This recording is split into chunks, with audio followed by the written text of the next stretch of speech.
Good morning, everybody. Good morning. Good morning. Hold on, let me turn my fan off back here. Let's turn the fan off back here. Are you all finished? Oh, no, you ate some of it. You didn't finish it. Okay. Good morning, everybody. Of course, there's still a whole bunch of conversation and I wouldn't say backlash from the Super Bowl because I don't think we had any backlash from the Super Bowl. What I can say is, and I think I talked about this yesterday, is that the Super Bowl was boring as hell. The best part of the Super Bowl was frankly Bad Bunny. Good morning, Apple of his eye. Good morning. The best part of the Super Bowl, again, was the Bad Bunny performance. Hey, Tawana. The game itself, boring. The commercials, the couple of commercials that I did see, because like I said, I didn't sit and just watch the game, but the couple of commercials that I did see, boring.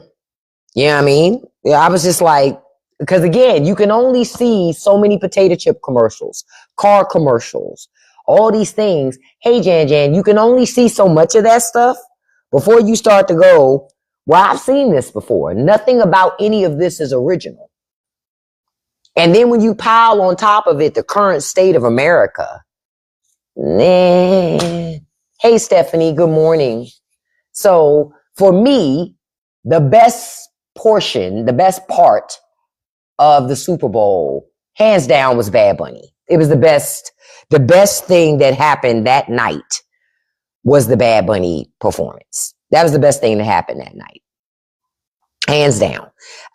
Even if I wanted to say that wasn't true, no, that is so totally true. That was the best thing that happened. Did I see Trump's Super Bowl party? I saw footage from him and he was, listen, what did I tell y'all? I told y'all that even Trump wasn't going to watch that Turning Point halftime show. Why? Trump don't like losers, right? And the Turning Point USA halftime show was a losing ass show. Hey, Zarvis, good morning to you. It was a losing show, that Turning Point show. It was a horrible show. I didn't watch it, but you could just look at the acts and go, why would I watch that over Bad Bunny? You understand? So even Trump didn't watch the TP USA show. And I knew that he wasn't. Hey, Scorp. I knew that he wasn't. Hey, T-Mar. I knew that Trump, and again, and I knew that MAGA would watch the Super Bowl halftime show. Hey, Lily, why? They're like moths to a flame. Hey, user 229. And a moth to a flame is going to gravitate towards that flame, even though that flame is detrimental. That's just the way MAGA is set up. Anything that everybody else is enjoying, they have to go to it. How else do they bitch about it if they don't watch it? How else do they bitch about it if they don't watch it? So they had to watch it to be able to pop that shit. Because listen, it's not like they were given an alternative that would have been something that people would have wanted to see. Oh, they was watching. Look, I saw this. Hold on, let me show y'all what I found this morning. I saw this morning about viewership for the Super Bowl. So I'm gonna bring this over a little bit. This has been the viewership for Super Bowls, right? The last couple of years, ever since 2020, right? 26 years, right? So the Super Bowl didn't miss out because of Bad Bunny. Quiet as kept, the Super Bowl got the numbers it got because of Bad Bunny. That game was trash. Hey, Lois, I'm doing okay. What they say, take it. That's why I'm a little late this morning. We're still all adjusting in here for Rustical not being here. So it's still quite the adjustment. Quite the adjustment. You didn't understand anything? That's fine. I didn't understand the words either, but I knew the rhythm. And some of us got rhythm, Coco, and some of us don't. But I did. I didn't need to know the words, right? I didn't need to know the words because I could feel the rhythm. And see, now Americans know what it's like for other countries to hear American music that don't speak English. Rusty is no longer with us, half bagging. That happened yesterday. Yeah. Yep, the visuals told a huge story. The visuals told a huge story. See, people forgot when Trump was president the first time, Puerto Rico went without lights for months. Thank y'all for that. Thank y'all for that. We were all with him though, to make sure that we sent him off like the king that he deserved to get. Rusty had a full life. Remember, my dog was almost 20 years old. He was an older dog, but missed, certainly. Look, we can't keep talking about that. Look, Heidi right behind me like, huh? Because Heidi's still not understanding what's happening or what has happened. You know, she looking like, what? Yeah. She back here eating on her. I gave her a little cookie, a little dog cookie this morning. I've been spoiling her. So she back here just crunching on that a little bit at the time. She didn't eat her breakfast though. You said in Puerto Rico refused help. No, that's not what happened, Donnie. I need you to come back when you got the arms, the sleeves on your shirt. When y'all cut the sleeves off y'all little t-shirts, y'all don't listen. When y'all cut the sleeves off y'all t-shirts, y'all swear y'all know everything. They start cutting the sleeves off their fucking t-shirts. You can't tell them nothing. No, Puerto Rico didn't refuse nothing. This the thing. If Trump is president, how does anybody refuse him anything? Trump, right. They forgot that Trump went to Puerto Rico and threw paper towel at the people, pretending that he was going to help them. Stop the cap. Okay. Every time, I'm telling y'all, I would soon, because soon as they start popping shit, the very first thing I look at is their profile. And the first thing I saw was a t-shirt with no sleeves on it that he had done cut off. Sir. See, what you're not going to do is cut the sleeves off your t-shirt and not have muscles. Right? We're not going to do that. That's un-American. Yep. I'm going to file that under. That is un-American. It is un-American to cut the sleeves off of your t-shirt and not have muscles. That shit is un-American. Because what are we supposed to be looking at? Like, if there ain't no muscles, why did you cut the sleeves off that shirt? You could have left this. Oh, they didn't fit anymore. Now that makes more sense. Oh, they swole all right. Looking like a busted can of biscuits. Or you know how sometimes you'll see men where they'll have muscles, but it's like more fat than the muscle. But because they got a little bit of muscle, they think it's okay to cut their sleeves off their shirt. It's like that. No, it's not okay. It's not okay. It is not okay. Okay? I just want to put it there. Did you notice the most controversial performance have? Of course they have the highest viewership because they're not controversial. It's fake controversy. You understand? Bad Bunny, what made it controversial was that he was going to speak Spanish. And America lost their mind. Right? What? We got to speak English. Well, America doesn't have a national language. It doesn't. It goes back to this that I saw yesterday, which made me laugh my ass off because there were quite a few MAGAs that were upset, right? So, see, look at this. I'm going to make it big so y'all can read it real quick.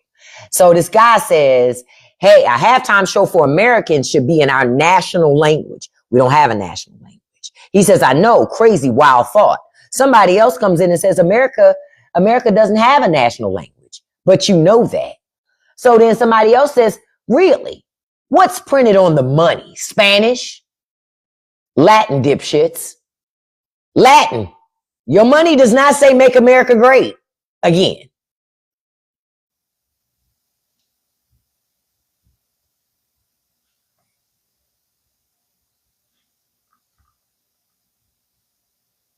Okay? Their money does not say make America great again. And the funniest part is, if Latin was our actual national language, they would fuck that up too. E pluribus anum. What? E pluribus anum.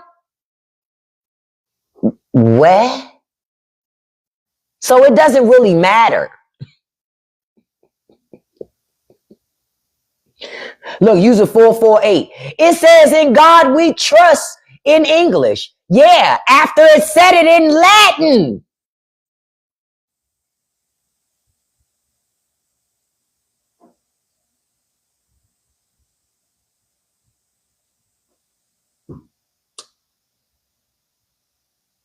Oh, and somebody said that other part was added in 1958. And you know why it was probably added, Kim? Because some American somewhere said, well, I got this money here and it got all these letters on it, but I can't read it. What? We need some language on here we can read. That's probably what happened. Somewhere in the South, somewhere. Somebody said they couldn't read it. So they put extra words on it so they could read it. It doesn't hurt to be bilingual, but Americans don't like to be bilingual here. They barely speak English. So to ask an American to speak more than one language is pushing it. See, that's a conversation nobody wants to have either. Not as DEI for dummies.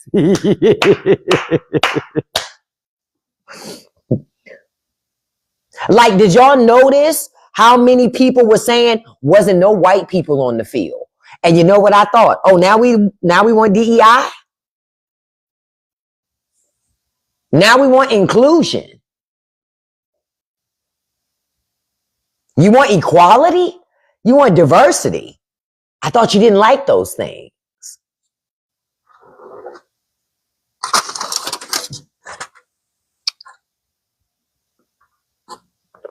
Good morning to you. That's what stood out to me. All of a sudden, we want diversity, equity, and inclusion. But they didn't want diversity, equity, and inclusion before. Say, Candace saying Turning Point paid for their viewership numbers. Okay, we're going to talk about Candace real quick because I put up a video about Candace the other day. Candace is grifting. Listen, don't y'all let Candace off the hook. Remember, Candace was one of those loud voices before the election claiming Trump policies were going to help America and Kamala was so bad for America. Don't let that bitch off the hook.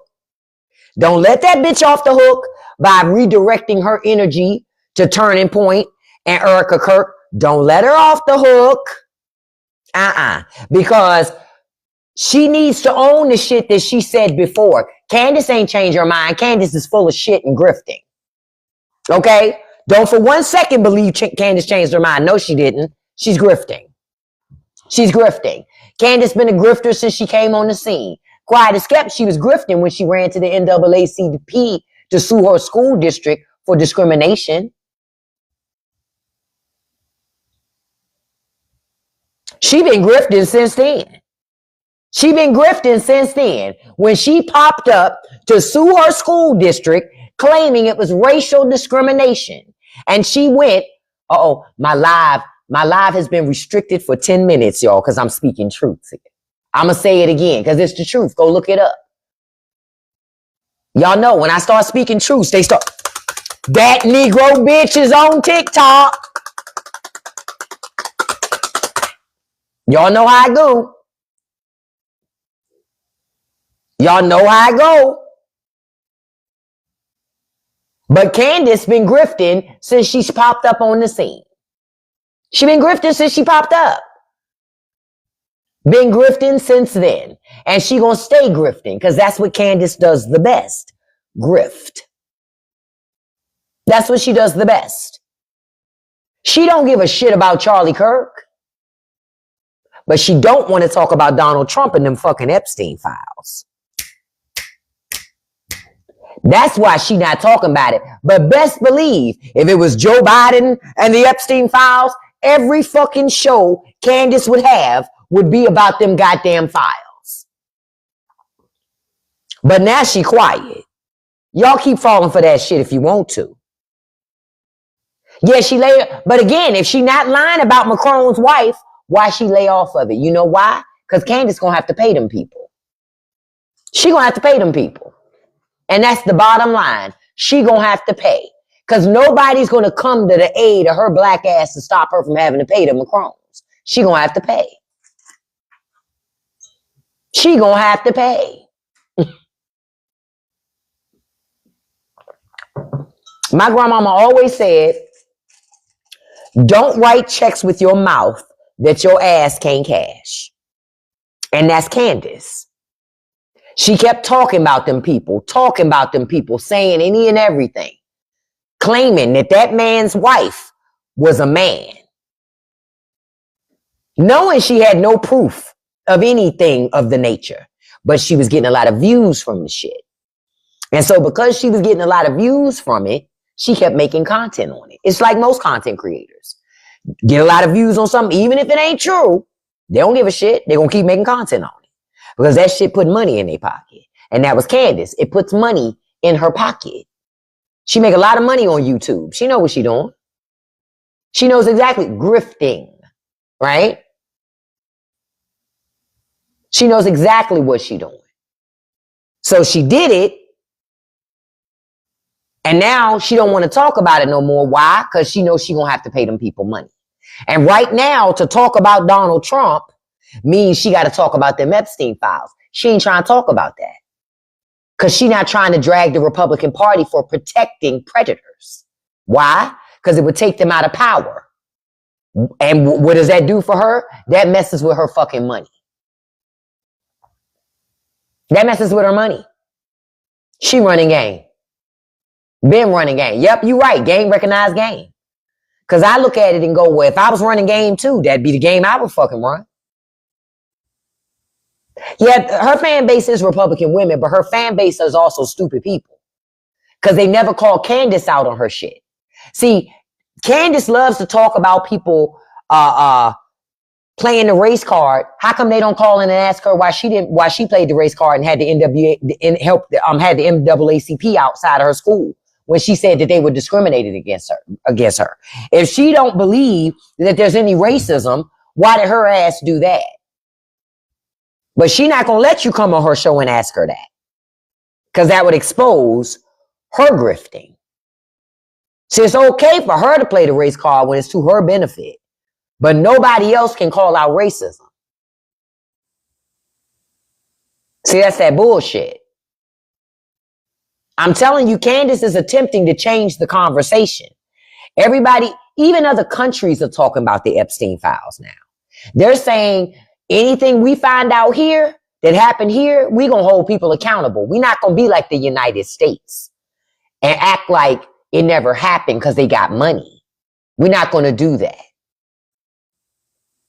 We're not going to do that. So other countries are exposing it now. They want to expose it even more. Why? Because why should we be silent? And Republican Party claims they love children. But I've been told y'all they don't love kids. Because after every school pew pew event, they're the first people that ain't looking to do nothing to protect kids. They don't care about children. Children are things that you have to brag about. They don't have kids to protect them, nurture them, teach them anything, make good people that continue to spread goodness throughout. That's not why they have kids. They have kids to say, I got kids. They have kids to say, I'm a man or I'm a woman. That's why they have kids. That's the only reason why they have kids. They don't have kids because they're trying to be better people or create good people. That's not why they have children. Children allow them to have dominion over somebody else. Control over somebody else. I saw a video yesterday of a guy. He's an older guy. And he, has worked with a lot of these oligarchs and these rich people. And he said one of the reasons why oligarchs want to tear up schools and shit, because you keep an obedient, what do I keep telling y'all? An obedient populace that isn't even educated enough to push back. They tell you your kids don't need college. Thank y'all so much for the gifts this morning. I appreciate that. They tell you that your kids don't need college, but they lie and cheat to get their kids in college. Y'all forgot about Aunt Becky?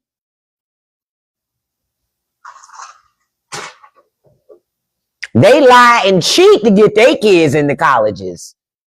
And you're listening to them say your kids don't need no education. Then if that's true, why those rich people lying to get their kids into schools? That they can pay to get their kids in any school they want almost. There's some schools having enough money ain't enough, right? You got to have the credentials too, because money ain't enough. But notice how even rich people will lie to get their kids into certain institutions. So you really believe that education don't matter? If it didn't matter, rich people wouldn't get it. Oh, it matters. And rich people know it matters. They know it matters. They know education is a great divider, right?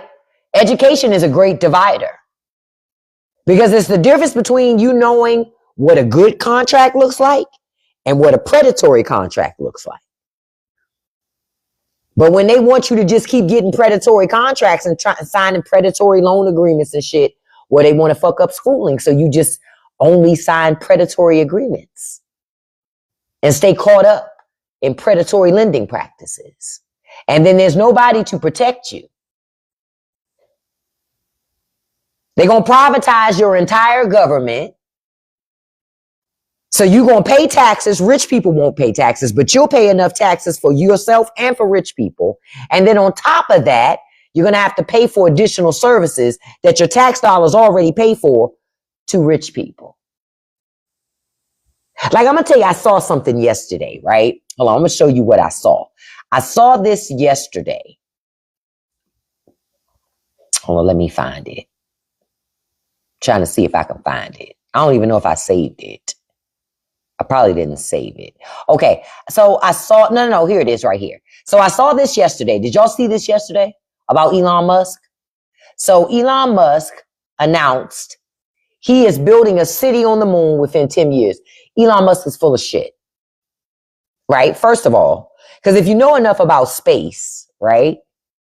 If you know enough about space, you know ain't nobody building no colony on the fucking moon and certainly ain't doing it in 10 years. That's the first thing, right? Exactly, Teal. That's a precursor to him locking down more government contracts. That's all. That's all.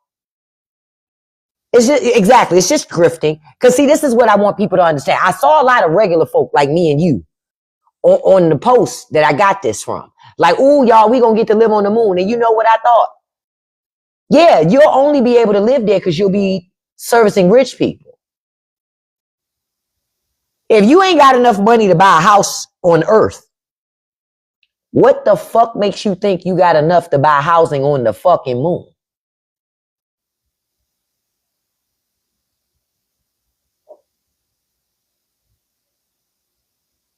I was watching I'm reading the comments yesterday like,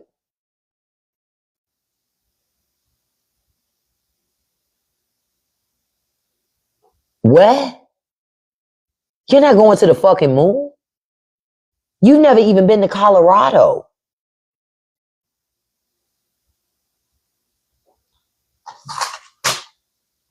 This is America, y'all.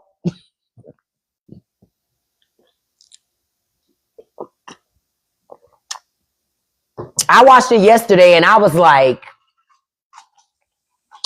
even if I told y'all, one of the reasons why rich people stay going to space is they're looking for something else to conquer and dominate and monetize. Okay?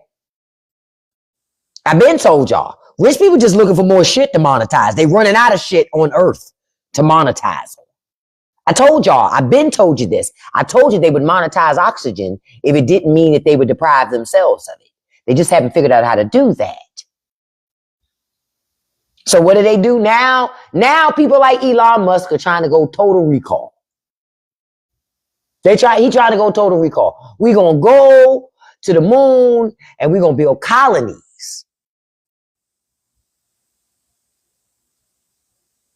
And even if you get to go there, you're going there to work for them. So you're going to be a slave on Earth, but you're going to be a slave on the moon too.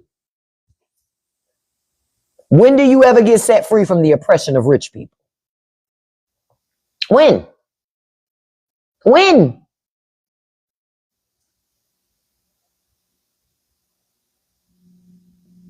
You ask, what do I think about what's going on in Iran? I feel like we need to mind our business. That's what I think. I think we need to mind our business. Who is America to say anything about what the fuck Iran doing when they doing the same thing to its own fucking citizens? That's what I think. America needs to mind its business and shut its garbage mouth and handle its own back door. Handle its own shit. How we look running around. I thought people voted for Trump because they didn't want to be America's police, the world's police anymore. But we all over there in them people business. You need to not come down on your protesters. Ain't that what we do here?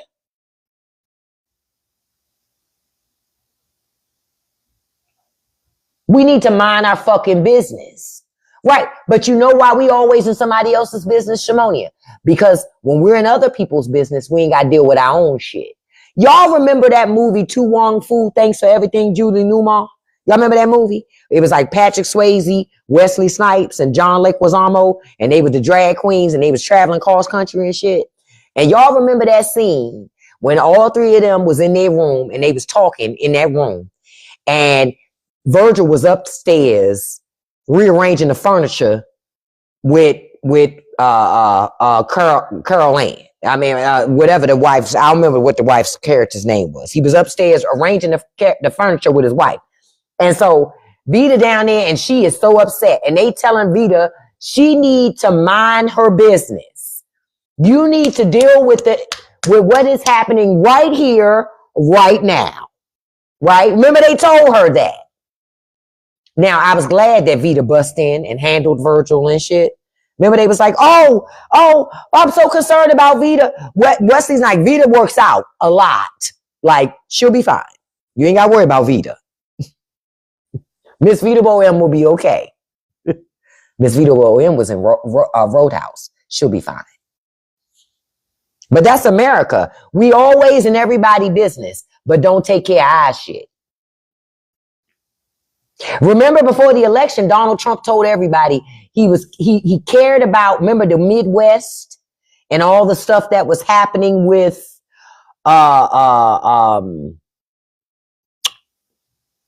what do they say? The medications. I'll say it like that. Remember, we gonna stop all that. You ain't heard nothing else about that, have you? Because you ain't gonna hear nothing else. They didn't give a shit.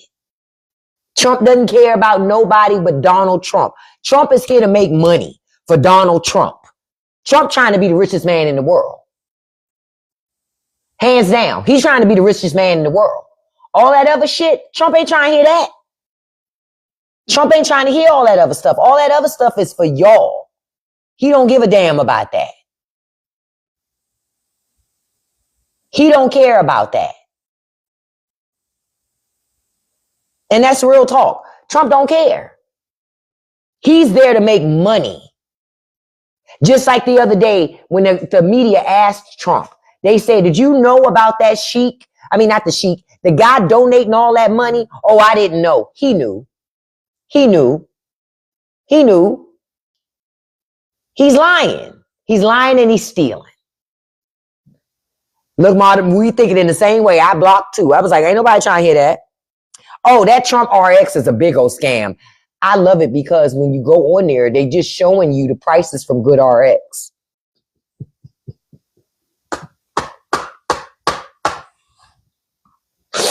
So if you go and see the prices that Good RX has, why go on Trump RX?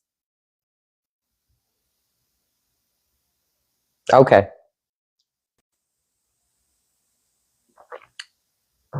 Like I said, Trump is a scammer and a fraud.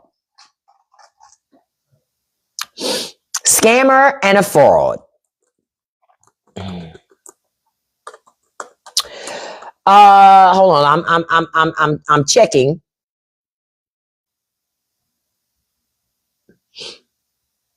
I feel like that the UN will be okay. The other countries will come together. I think the UN will be okay. America again, too much self-importance. I keep saying it's not 1957. America has too much self-importance. Y'all think too much of yourselves and not enough of the countries around you. And you have this thing called the internet where you can actually learn more. You don't have to believe everything that you're told. You can go learn more to understand that America doesn't have as much of a hold on the rest of the world as it used to a long time ago.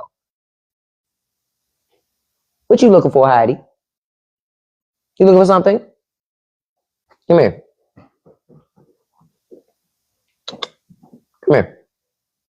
But yeah, that's when you'll learn is that like, mm-mm, mm-mm, mm-mm.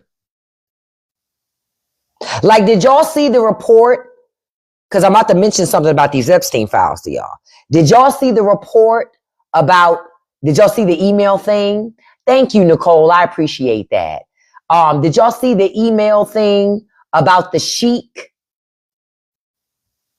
The sheik from overseas that was emailing Jeffrey Epstein?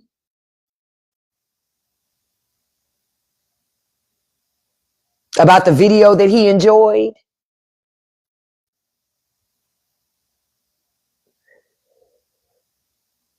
We're gonna do an uncensored live this morning on Patreon because I'll show it to y'all. I'll show it to y'all. A matter of fact, hold on, let me see, because I don't know. I don't think I saved it.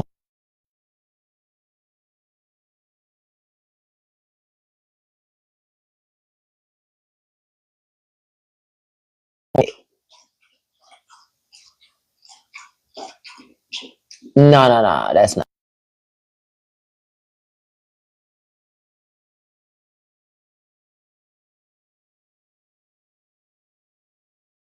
Because I know I saw it the other day.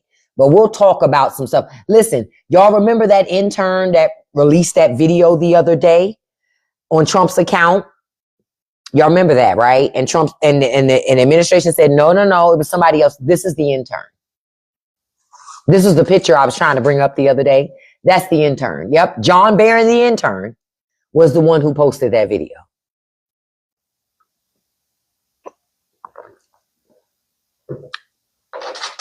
You okay, Popo? John Barron, the intern, was the one who posted that, right? John Barron, the intern, was the one who posted it. Uh-huh. Not Donald Trump.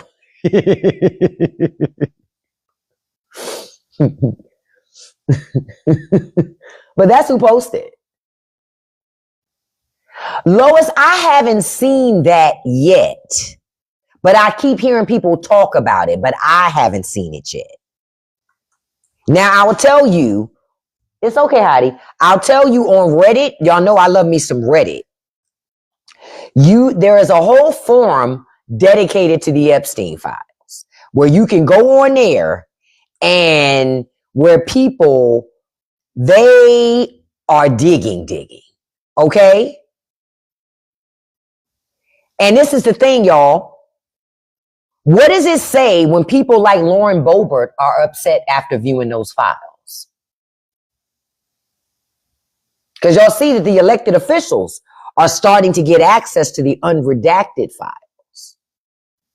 What does it say when Lauren Boebert, after viewing those files, is like, what the fuck did I just see?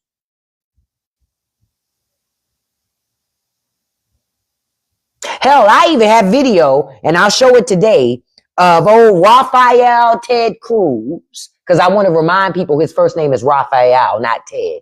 You okay, Heidi? What you looking for, baby? You got to use the bathroom? Come here. What you looking for? Come here. You looking for something? What you looking for? You're looking for something over there. But even old Raphael Ted Cruz said in a hearing, and I'll show you the video this morning when we're over on Patreon, where he said we've got to stop attacking PDFs. Why would we want to stop doing that? Yeah, she is.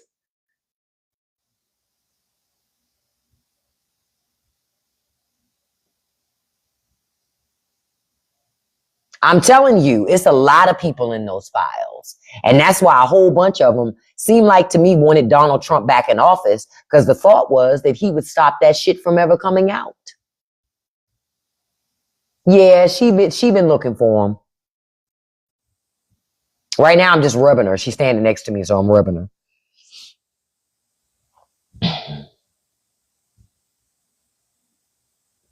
Now, listen to this, y'all. Nancy Mace says,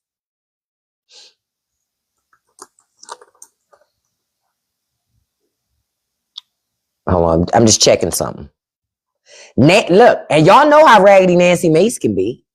Nancy Mace says a billionaire ran a special island for 20 years with over 1,000 victims, and only one person is behind bars.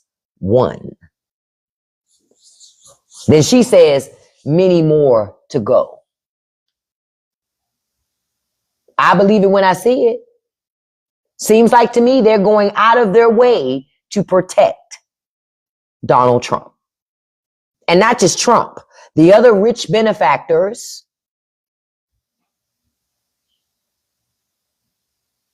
The other rich benefactors who were also participating in this.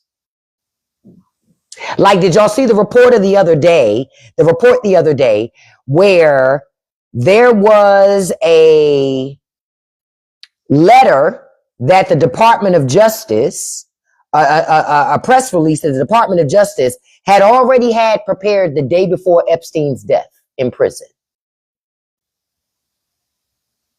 How could they possibly know the day before so they could prepare that? Y'all forgot, Jeffrey Epstein came up unalived in prison under Trump's administration.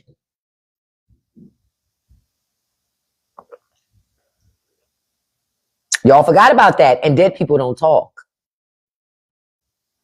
The dead don't speak, right?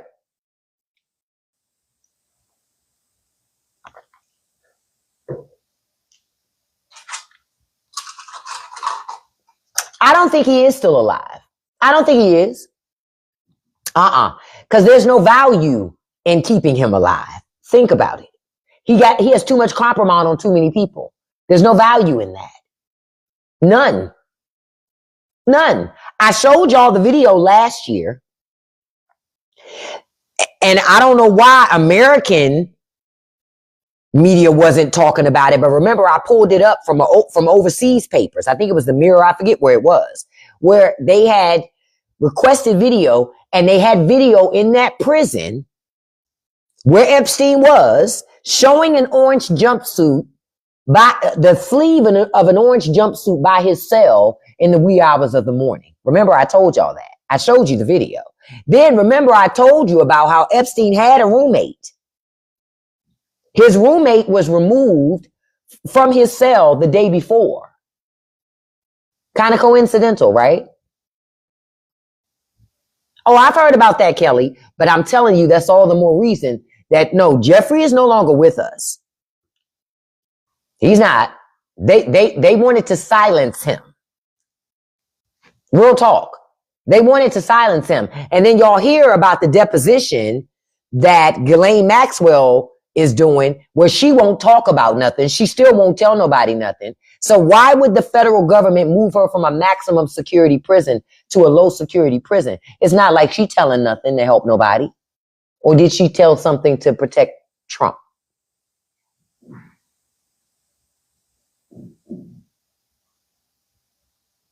Think about it.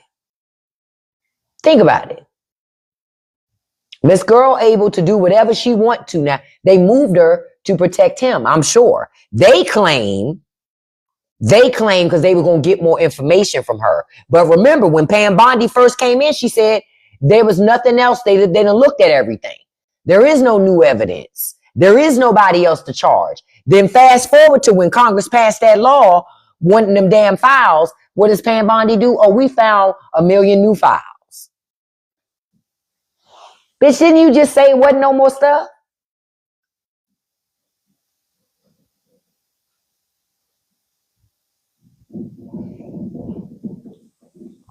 See, I didn't forget. I listened to that shit. And you're right, Maxwell has leverage because Maxwell has compromise on this guy. You know, the intern. That's why. Because it makes no sense to protect her and to she violated children. So let's put her in a low security prison. Well, if that's the case, why R. Kelly ain't in a low security prison? He's just as deplorable as that bitch is. He's not less deplorable. He's just as deplorable. Why he not in a low security prison? Because is that the new standard now? For people that violate and prey on vulnerable people to put them in low security prisons? Oh no, she gets in a low security prison. Why? Because she was friends with this guy. Oh, Heidi, you ate too fast. Now you about to throw that up too. Heidi was over here eating and ate too fast. Now she about to chuck it up. Now, girl, I heard you make a sound like, oh, what was that? You tried to go too fast, girl. You're right, Kelly. You're right, Kelly. You're absolutely right. You're absolutely right. And now I understand why so much was fought, right? About, I'm trying to be mindful how I say this, younger brides. I'll say it like that. That's why a lot of people fought so hard against not wanting that to be a bad thing. Now, I was watching some people watch The Color Purple yesterday for the first time. And I looked at that and I went, yeah, back then it was pretty normal to have a wife that young. And it's also one of the reasons why, even still in society today, a lot of men have a tough time with women making decisions without input from men. Because there's an expectation that women are like children. They need guidance. They need to be directed. And actually, we don't. We have more self-control than the men that want to control us. But okay. Like I said, I just watch the ridiculousness because that's the mindset. But that's how this country's been for a long time. That's how it's been for a long fucking time.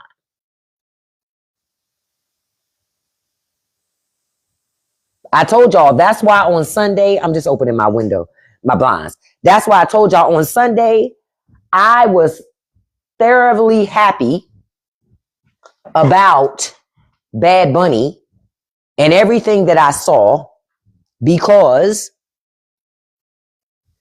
it exposed another side, showed another side of America that frankly, we needed to see. America is a melting pot. What did I say? America is social gumbo. Thank you so much, Gingers.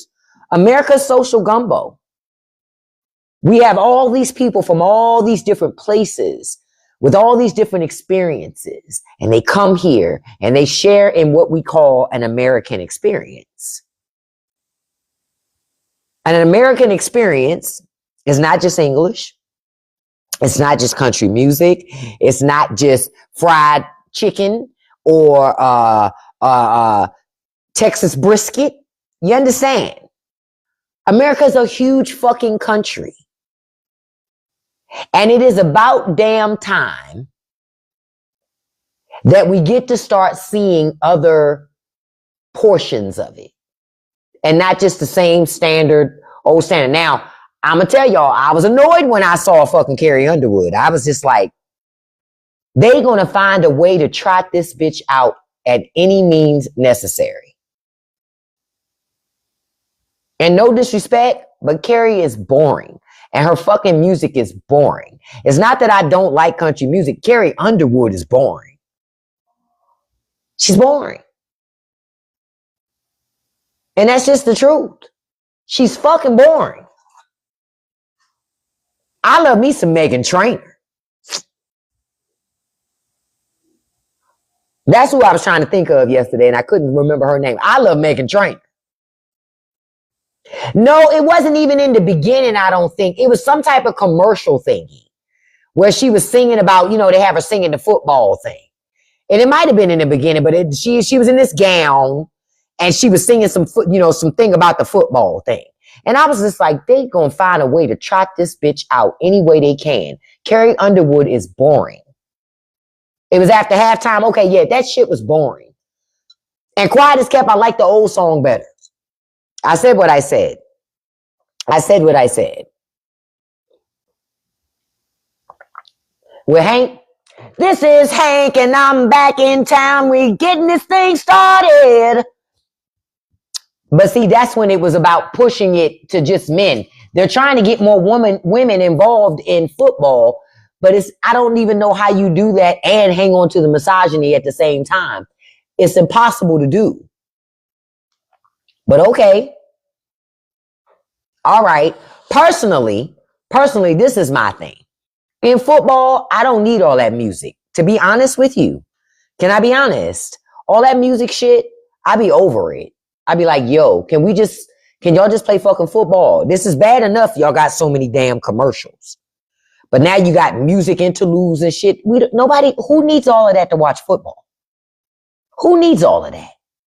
Imagine trying to watch boxing and they keep trying to interrupt with fucking musical interludes. I would be so mad. Like, hey, yo, I just want to see two people throw down. I did not come here to fucking dance. Like, somewhere along the way, football stopped being football. It's about everything else but football. I didn't need to see the color guard come out and raise the flag. What the fuck does the flag have to do with football? You know what it is? Your government uses football and baseball and all these sports to continue its indoctrination of its people. It's like, I don't even understand.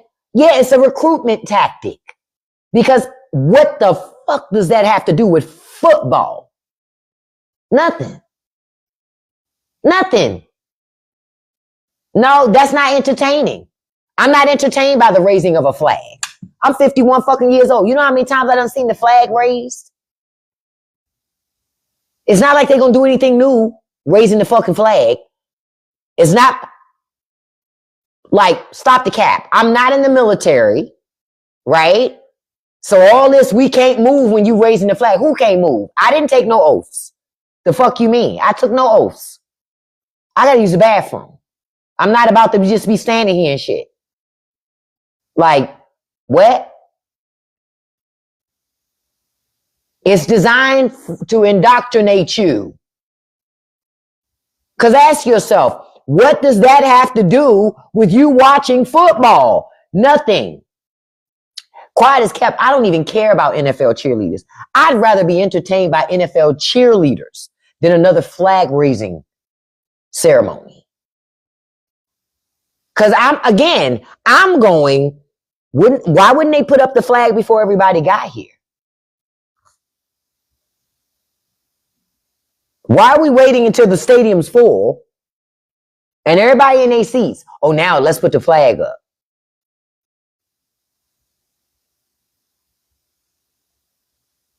What? We already here. We've been here. Well, I'm not a veteran. And guess what? Even my veteran family members say they tired of seeing that shit.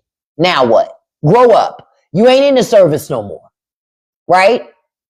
I'm gonna block you. You need to go get some therapy. You're not in the service anymore. Fuck you mean. Fuck you mean. People gotta stand up. America. Why? We're watching fucking football. What do we need the anthem for? To watch football. Nothing. Hey, Shauna. Hey, beautiful. You don't need it at all. Y'all so indoctrinated when people don't do it, you swore you missed something. That's called indoctrination. Question. When y'all have parties at home, do y'all raise the flag and sing and sing the Star Spangled Banner before y'all start partying? I just need to know how consistent y'all are with the shit. Or are we only supposed to do it during the Super Bowl? Because I know I ain't never been to no party that they like, all right, y'all, before we start eating, let's raise the flag and sing the Star Spangled Banner, and then we gonna eat. That's never happened. I've never been to a baby shower. They said, okay, y'all, it's time to raise the flag. Then we're gonna open the baby gifts. Never. That's why it would behoove y'all to ask, why the fuck are they forcing us to watch this shit for a football game?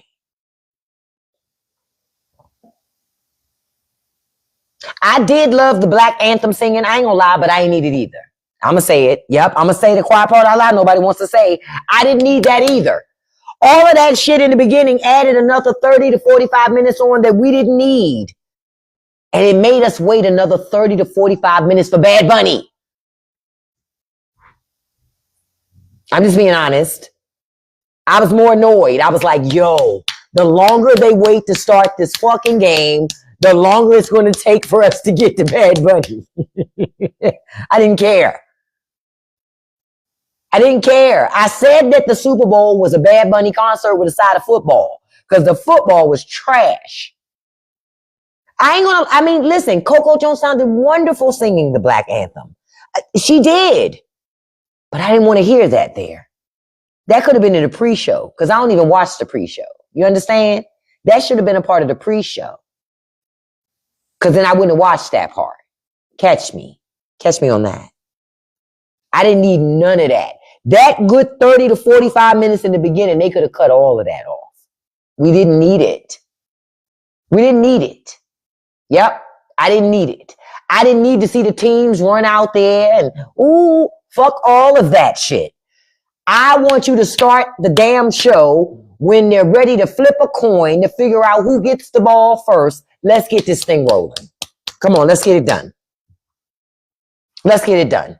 That game was boring. Not, he looks better with the mustache because it's hiding no upper lip. That's why. And you say, and they commemorate before the game another 30 minutes? Yeah, no ma'am, no sir. It was too much. That was not a good football game. It just wasn't it was a boring ass game. It was. That game was boring. And I didn't even really watch. It was on. I could hear it. And from time to time I would look at the screen, but that shit was boring. Because the Patriots got mollywopped, okay? The Seahawks did not come to play. Or they did, rather. They came to play. I don't know what the Patriots were doing. But can I say, Tom Brady was somewhere going. The game sure was interesting when I was still there. That's what Tom said. I'm just telling you what Tom said.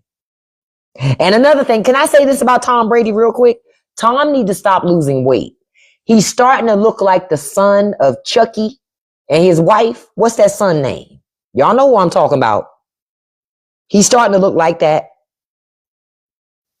He getting very gaunty in here. Yeah, he's starting to look like Glenn. You said the Patriots only in the FC, and I knew that the Patriots supposed to be America's team. So can I say I also thoroughly enjoyed that America's team lost?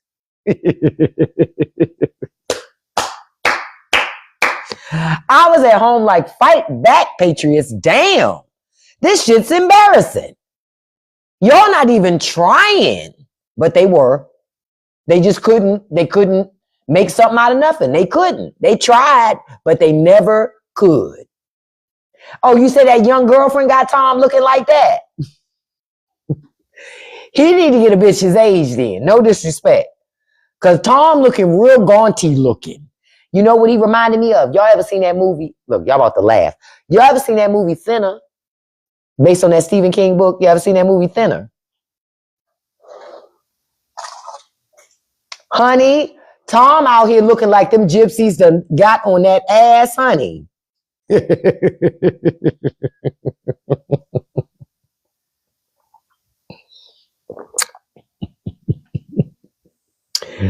Tom out here looking like what you say, Stefan? You say Stefan dumped Party B. Question for you, TR, because I know you've never had the pleasure of being dumped. Why do you care about who some other man is dating?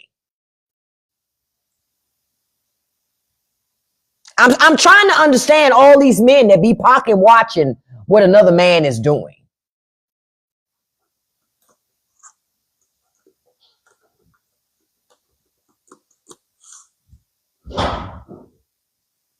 Hello, are you there?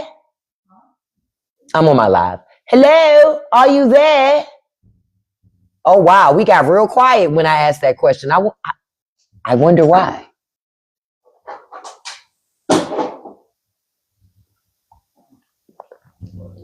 I'm always perplexed by men who are so engaged on who other men are dating. I never understand that. Why would y'all care?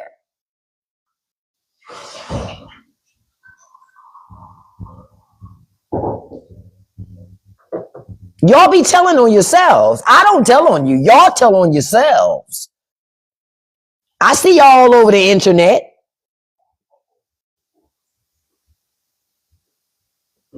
And nobody knows if they broke up because, of course, me being the Google food, my Google food, the way it's set up, I wanted to Google. The rumors on the blogs is they are, but nobody knows. Nobody knows. Y'all want to know, and I'm going to tell y'all the same thing I tell America. Mind your business. Tend to your own children to make sure they can read. Mind your own house. Right? Right, because I don't give a shit who any of these rich people date. I don't care. Because none of that shit puts money in my pocket. So I don't care. I always thought it was rather weird how I remember when Jay-Z and Beyonce were getting people are so entrenched in their marriage more than they are. It's weird. Right. Cardi, she gonna be fine. Stefan gonna be fine. They both got money. And whatever they choose to do really ain't our business. But I find that people want to be focused on that because focusing on that stops them from having to focus on their own lives.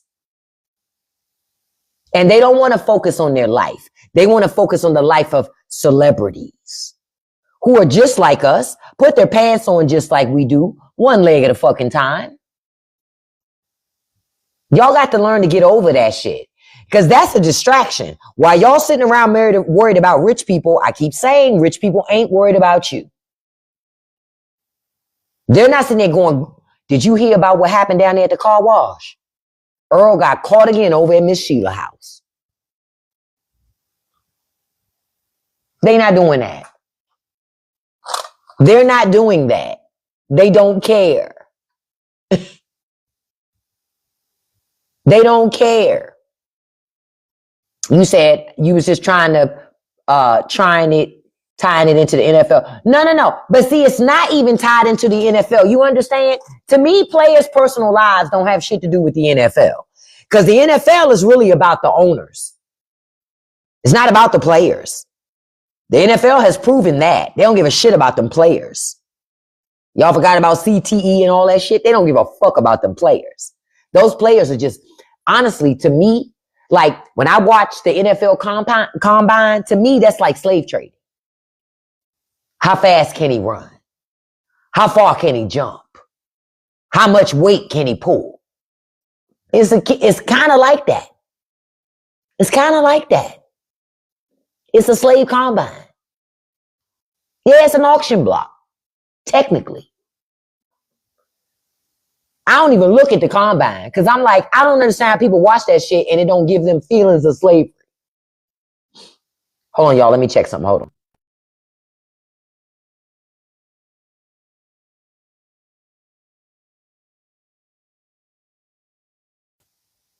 Sorry, you guys. I thought that was a call for unemployment, but no.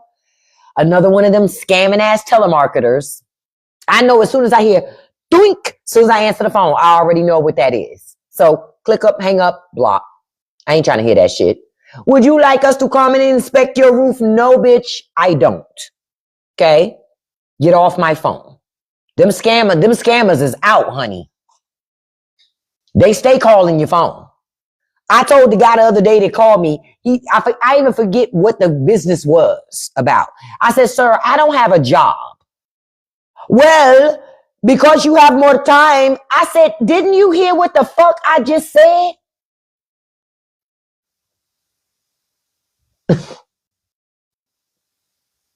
I'm like, I know you heard me. Now I'm going to tell y'all how I got rid of some scammers that kept calling me the other day.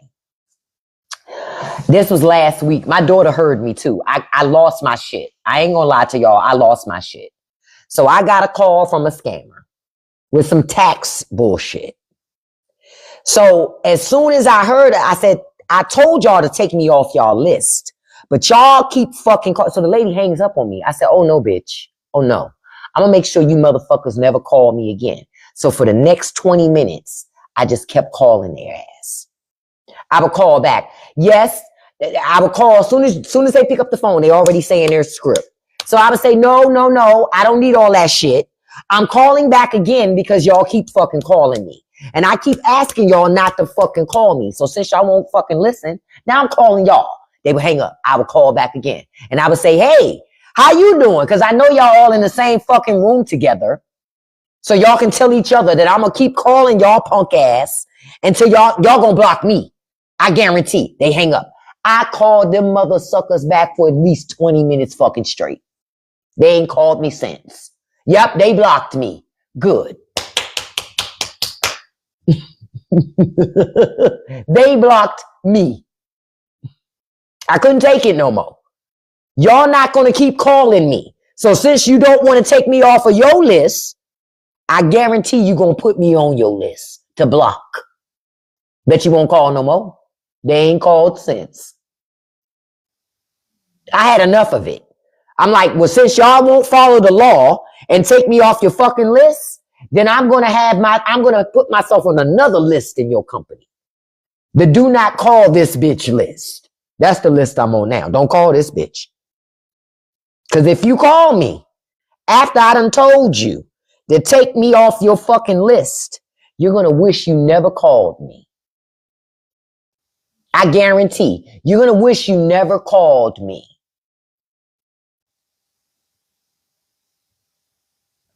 Listen, you know what, see, Mandy, we can talk about that this morning, about how in America,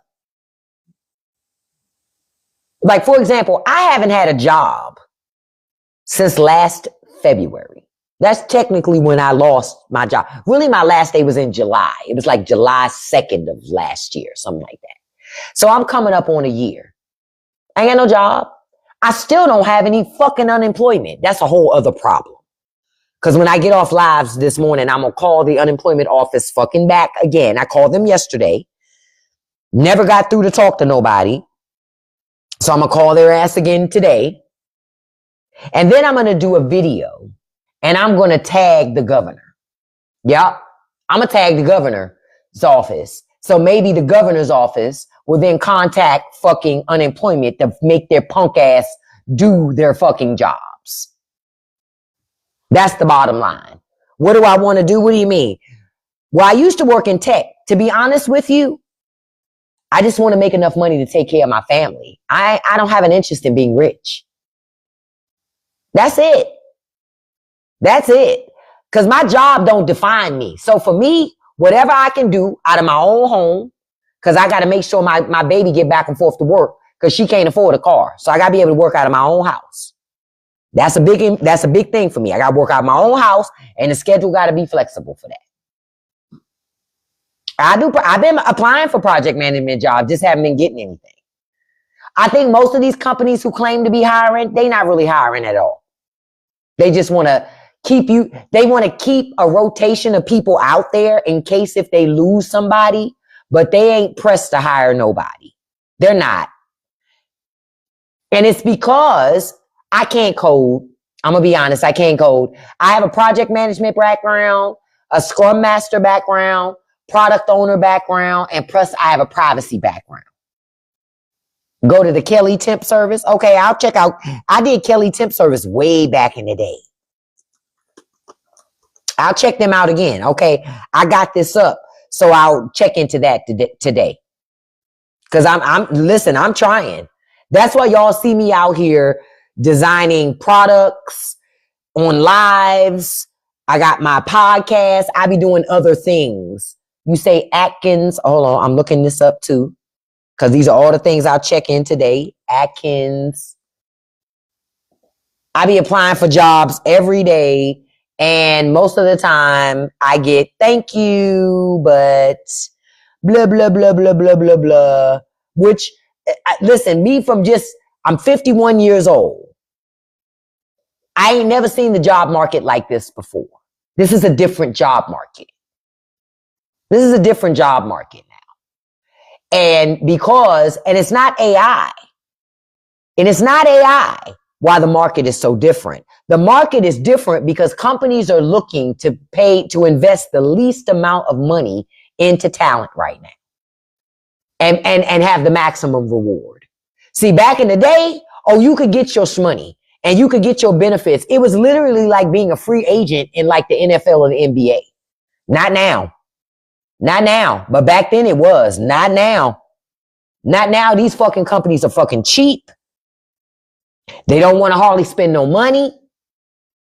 A lot of them, their benefits are crap. So you want somebody to work full time for you, but then you got this basic ass healthcare. Like the fuck? People want to go to the doctor and actually have it cover some shit.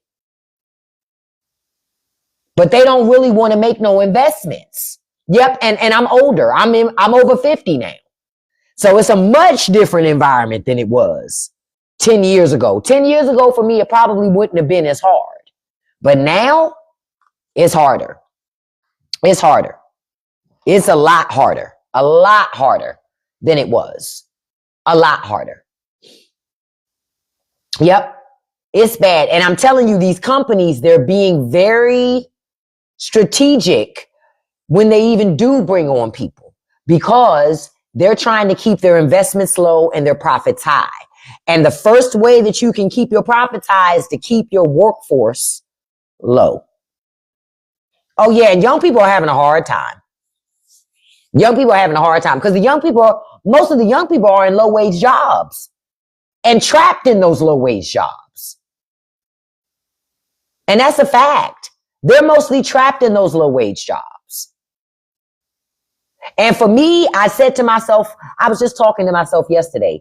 I said, if I can bring in $1,000 a week, I'm good. Just with $1,000 a week. Cause I don't have no car note. We don't pay for no water.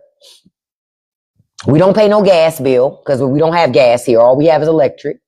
See what I'm saying? So that's reasonable. If I can do $1,000 a week, I'll be okay.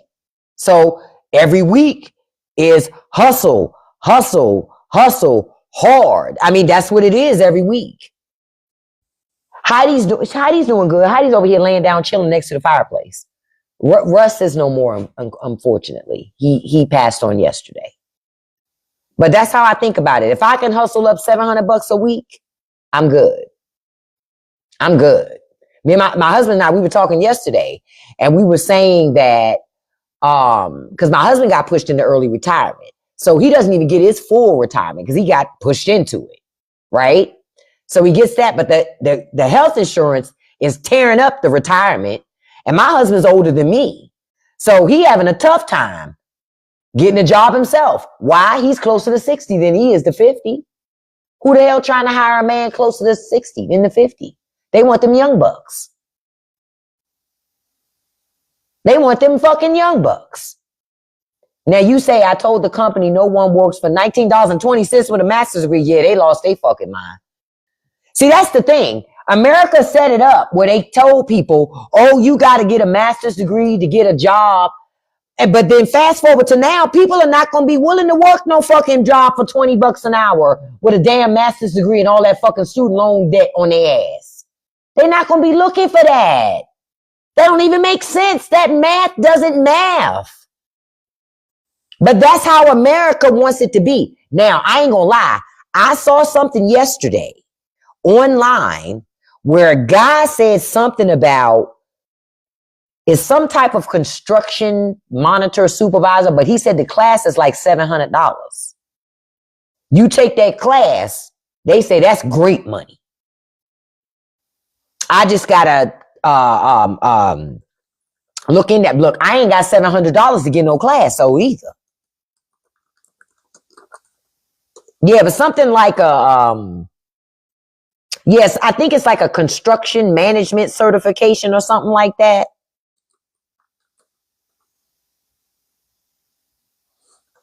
I'm trying to see how much it costs. But that guy said that it was like $700. But I'm not sure about that. I'm checking now. Well, they say it can range anywhere from $250 to between $5,000 and $10,000. So I ain't seeing nothing that he talking about. Chill. So again, and it may cause me to switch career paths again, which I'm open to. I'm not against that. I'm not against that. And quiet as kept, I keep pulling out fillers to the Democratic Party to get them to pay me to consult. Yup. Because they need help with their fucking messaging. Say it again. 6 figures ain't no money no more. Am I guaranteed employment afterwards? You mean after all of this Trump stuff is said and done, go back to the government? I guess I could, but I'm not sure I'd feel very comfortable about going back after what just happened. You say your oldest is paying $1,000 for a certification in the medical field. Wow. Now, I have been thinking about, because I had told my daughter about this, but the issue is coming up with the money. I was thinking about taking classes to get my mobile phlebotomy certification, because I hear they make great money. I just don't have the strongest stomach. And it's probably not a good idea to be a phlebotomist with a weak stomach. I don't think those two things go together. I don't think those two things go together. So that's why I go, on paper, it sounds really good. But imagine somebody trying to take your blood and they like, I'm okay. Yeah. So I'm thinking I probably shouldn't do that either. That's not my ministry, right? Yeah. I'm thinking that's not my ministry. Uh-huh.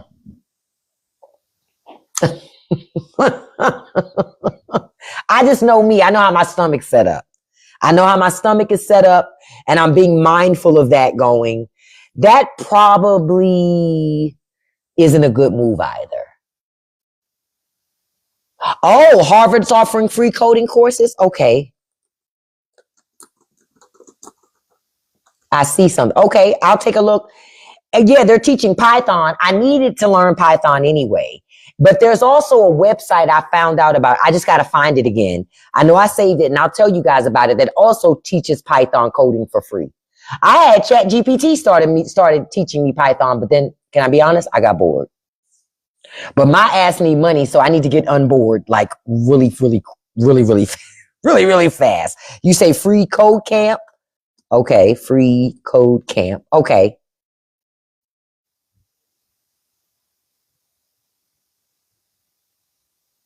Oh, okay. I'm checking out that today too. And ain't nothing like free 99. I love free shit. And I've taken classes on Coursera before too. But you got to pay for the certification. But I've taken classes on Coursera too, as well. Another thing I think I'm going to start doing too, because I saw somebody, y'all know summer is coming. I'm going to tell y'all something, because listen, it's enough money for everybody to make some. But summer is coming, and I'm going to buy old air conditioners and resell those, and the ones that are still working, or fix them up in some way if I can, fix them up, clean them up, and resell them bitches in time for spring and summer. Because a lot of people are not going to have money to buy brand new fucking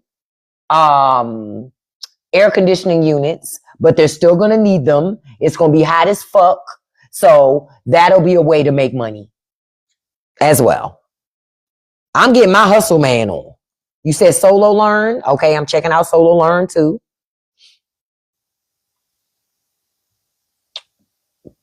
Yep, I'm gonna just skill up. Yep, and keep updating my resume. That's really all you can do.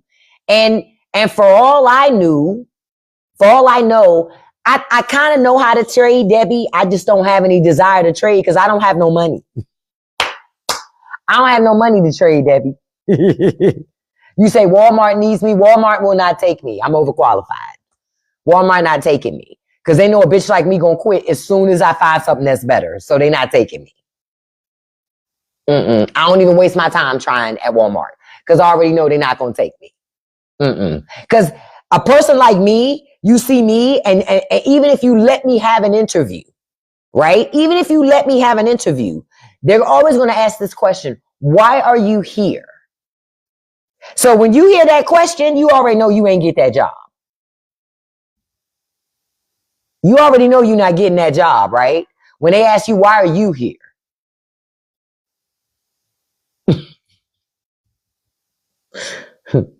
Real talk. You're not going to get that job because it's not a good thing to bring people in and it's expensive to onboard employees.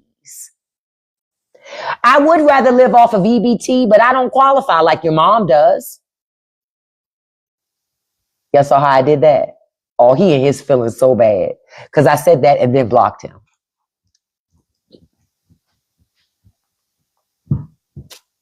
You know he mad. That black bitch. I'm going to get back in her live and report her for bullying.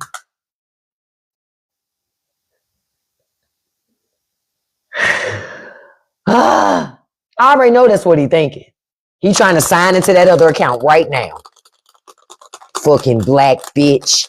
You just wait. You just fucking wait. Leave me alone, sir. Now, I saw somebody say mentor, like a career coach. How could I be a career coach, though, with no career? See, I'm one of those people. I'm a little funny about getting coaches because I'm always like, well, how the fuck you coaching me if you haven't done that or you aren't doing it? So I don't even, you understand where I'm coming from? Oh, not be one, get one? Yeah, but I ain't got no money to be paying no coach right now. And not for nobody to be telling me some shit that's obvious. You understand? No, I just can't do it. The thing is, as a 51-year-old job seeker, I understand the job market's changing. Yes, it's vacancies out there. They not really hiring. Score does free mentors. Okay, I'll check it out. Listen, you know I love free shit. Oh, I found it. Business mentoring. Awesome. Thank you for that. I'll check that out today too. Oh, they're out of North Florida. I don't know how much I can use this because I'm not in Florida. But I'm going to also see if they got any in my neighborhood.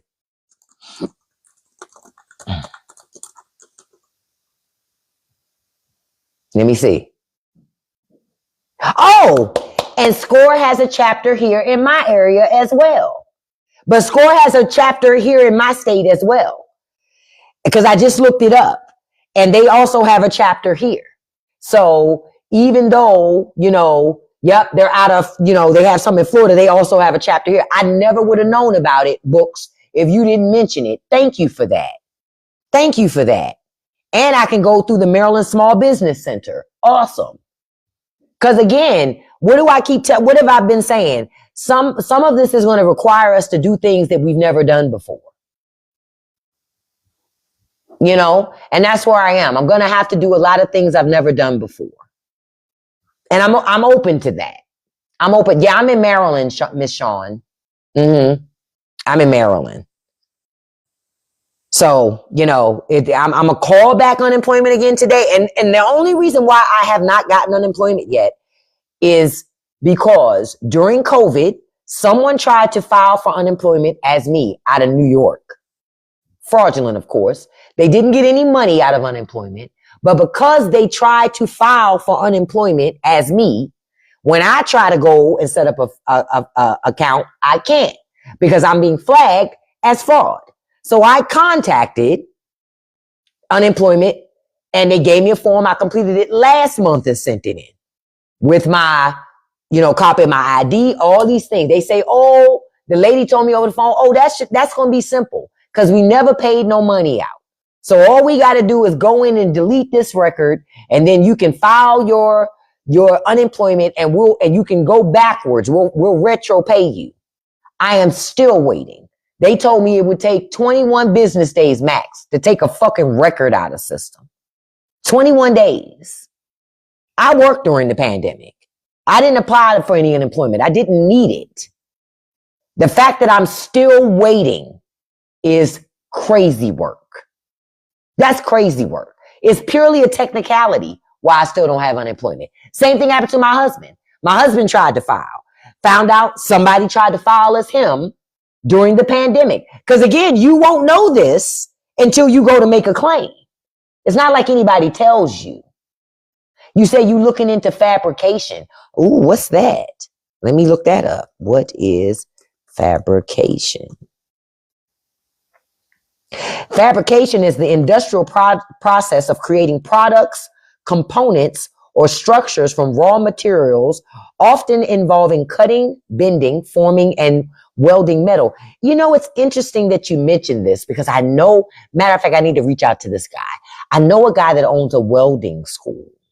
And maybe I'm going to reach out to him and see if he's still looking for people to train as welders. Listen, I'll come in and learn it. Listen, I ain't got no problem.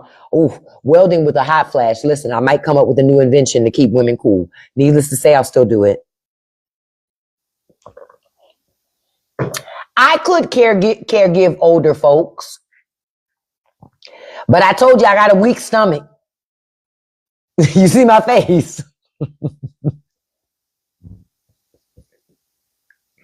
I got a weak stomach.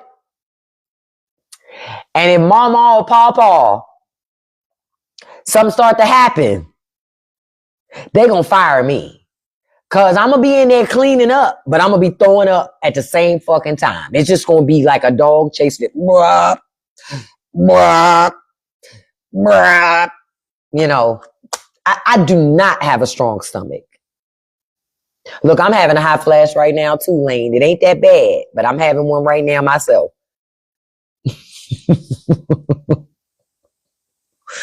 Now, there is something I have been working on that I'm going to offer it as a service. I used to create courses for work. I have created over 10,000 seat hours for government and private industry clients. I used to get paid to do that at work. That's what I would do. We'll make courses. So I'm going to be creating courses for content creators. So content creators who want to monetize on their knowledge, I'm going to be doing that. Creating courses that actually have value and stuff like that. So I know that's another thing to do. You say, try that cream. Okay, I'll try that. Let me see.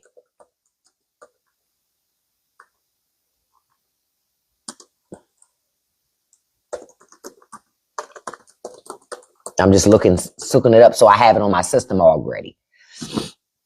You said on school, mine won't be a class per se. Not me, not what I'm doing. My thing would be to work with content creators to help them monetize their knowledge by turning it into a class. I've developed over 10,000 seat hours of courseware for work.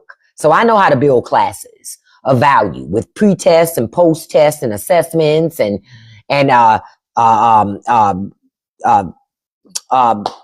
one-pagers that you hand out and all that other stuff. So I know how to do those types of things. So I say, well, I'll do that type of stuff because there are content creators that are always looking for ways to monetize on their knowledge.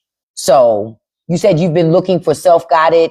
You've been working on a self-guided course. Yeah, let's talk about it.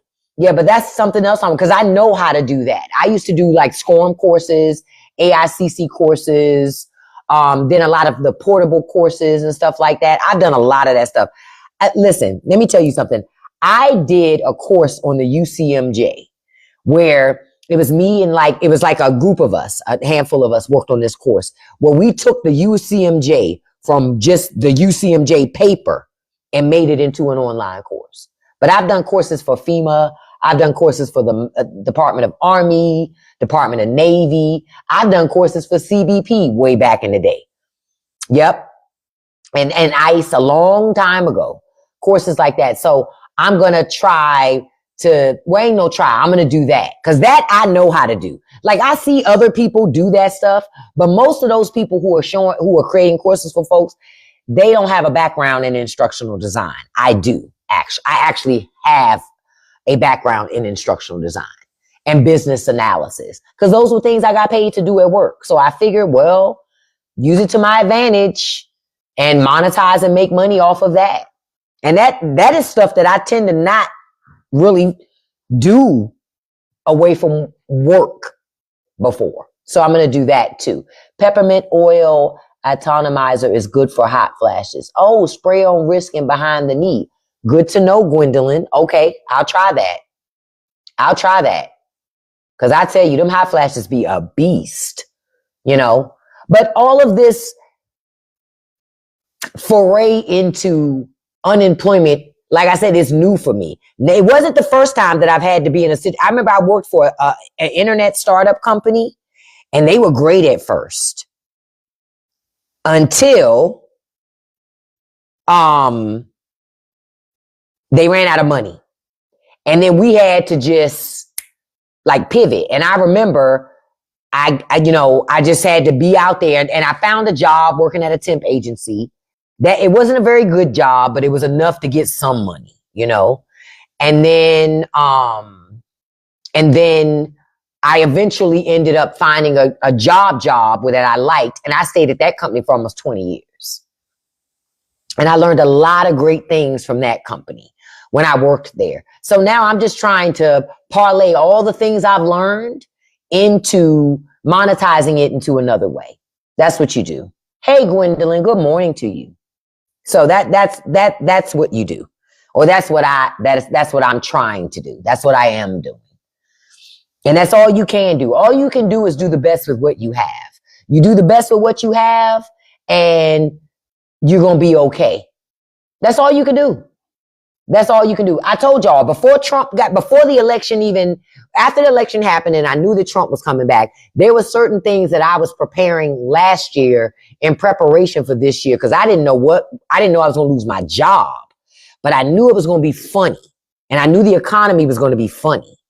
So I paid off my car. I said, no, ma'am, I'm not carrying over no car note when he come back because that's one less bill.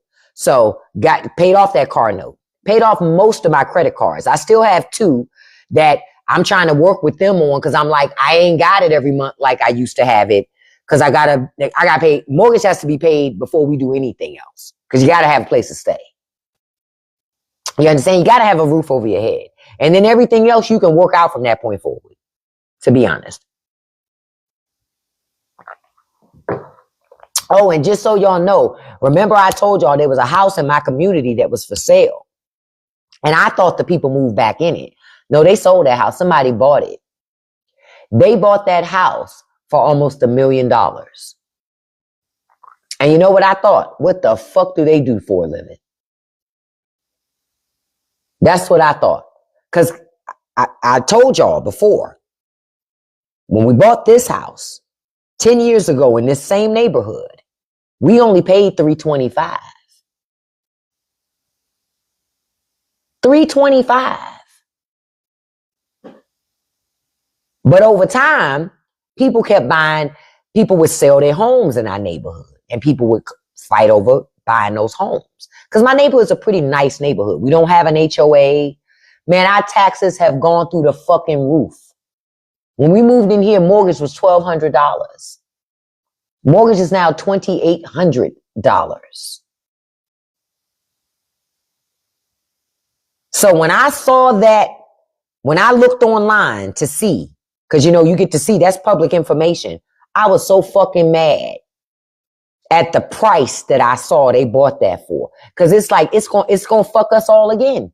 All of our taxes are gonna go up again. They're all gonna go up again.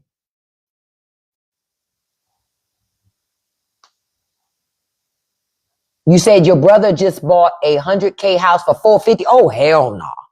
And the thing was, when we bought a house in this community for $325, that was expensive to us. $325,000 is a lot of money for a house. A lot of money for a house. A lot.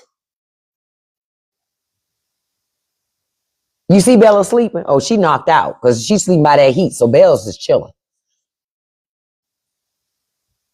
But now when you got, and our stuff kept going up because you got the neighbor across the street, they sold. Their house was bought for almost $600,000. Then the neighbor, couple doors down from them, 600 and something thousand. I'm like, the fuck is going on around us?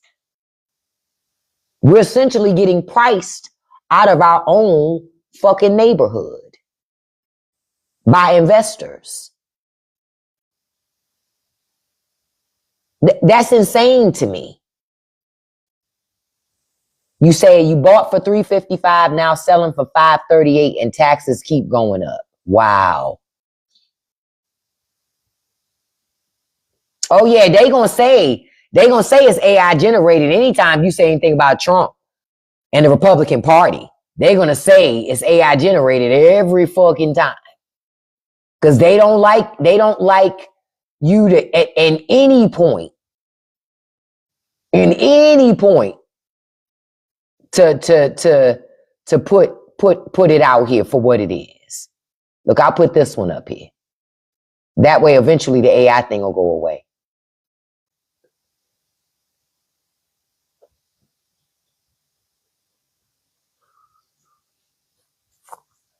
That's just the best way to do it. Yep. That's just the best way to do it. Just make it all just go away. You know. I'm doing okay, Zaya. Thank you so much for that. But yeah, that you know, and I'm not the only one. I know quite a few people that are not working right now. And they're all having a tough time. It's rough out here. It's not as easy as I would have liked it to be. It's just not. You know. But anything in life you know, a lot of things are not easy. That doesn't mean that they're impossible. You know? Hey, Cosmic.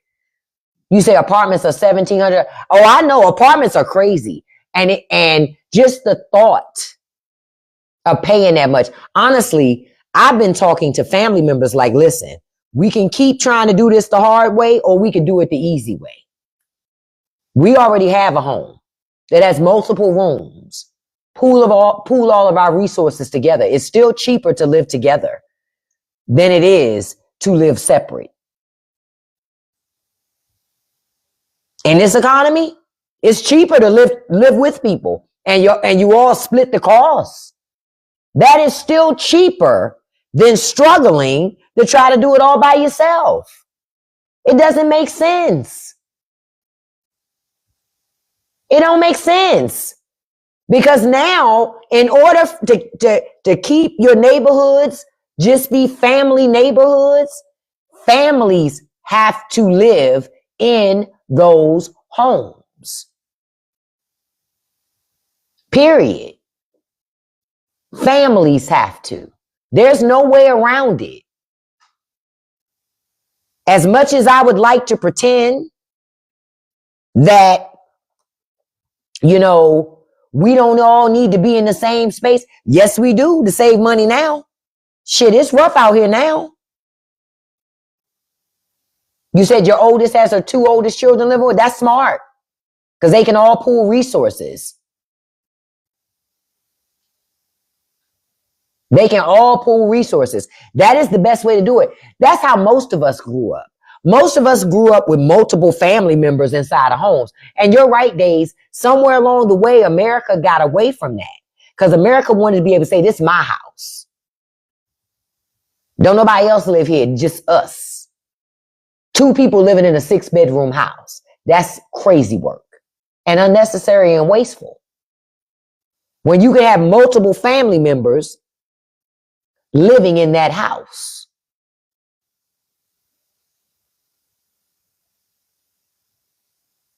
And that's the truth. When y'all can work together and fix things,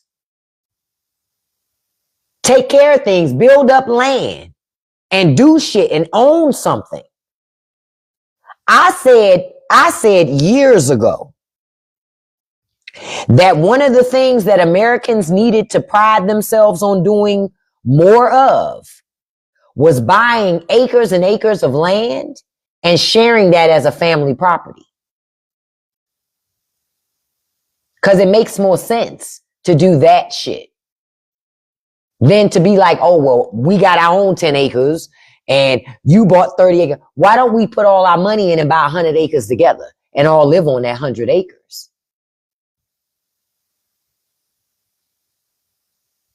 The money gonna stretch further like that. But folks gonna have to let go of their egos in order to make that happen.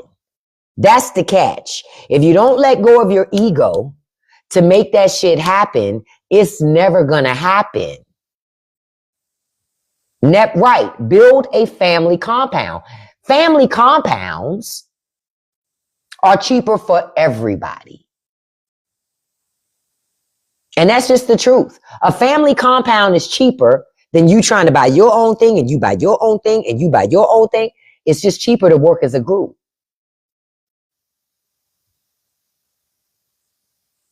And I hope that more people get back to that.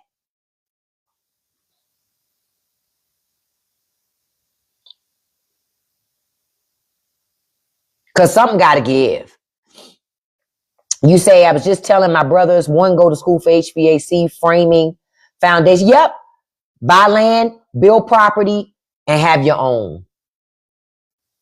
That's the best way to do it. You say rent for a 5-bedroom is $4K. Damn. I can believe it. Folks, if you own a house and you got multiple rooms, start renting out rooms. That's what they used to do back in the day. I remember back in the day, I knew family members that would rent rooms. They didn't want a whole apartment. So they would rent a room out of somebody's house. And they would either pay weekly or monthly to rent a room. And that would give them access to the bathroom, the kitchen. You know what I mean? It was certain things that they would have access. But I remember them days. Call and see, you remember. I remember when people used to rent rooms. But see, Becky, people was crazy back then too. That's what I need y'all to understand. People didn't just become crazy. They were crazy then too. Now, you can't rent to everybody, but that's why you got to do your due diligence and to do your research. See, people was crazy then.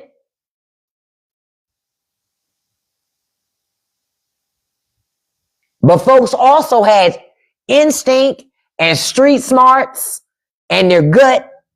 And now you put that stuff on top of having access to technology and tools that allows you to really know about people.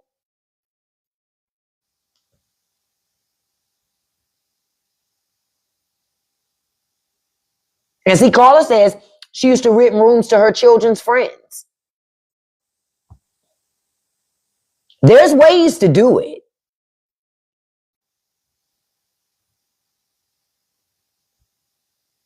You said you heard a guy on live say him and his brothers are buying up these small farmlands.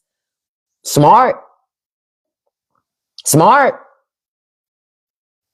I'm telling you, yep, college kids always need a place to stay because everybody can't afford to stay on campus. Campus is expensive. So they're always looking for off-campus housing. If you got a room and you need to make some money, rent that fucking room. Real shit. Rent the room.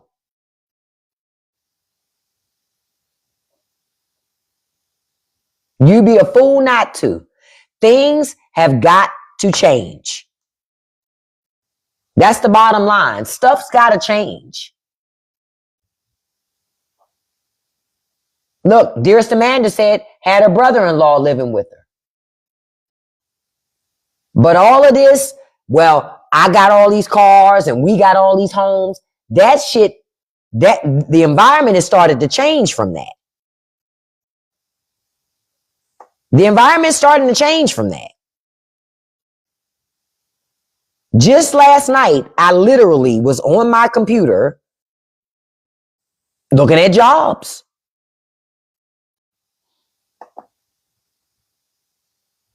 I was literally on here last night looking for jobs like I do every day.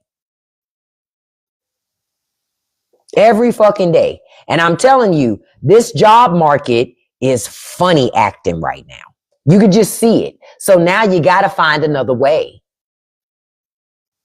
And it's not so easy to run to the McDonald's anymore, the Walmarts, because guess what? They gatekeeping too. They only want low wage workers. They're not willing to take anybody that ain't already coming from a low wage job. They're not willing to take you because I told you it's too expensive to bring on new employees just to watch them leave. So what do? You come off better not bringing them on at all. You just work the people you have harder. Yep, it's that overqualified bullshit. And again, I hear the, why are you here? Or the dreadful, you're too smart to be here. The fuck does that even mean?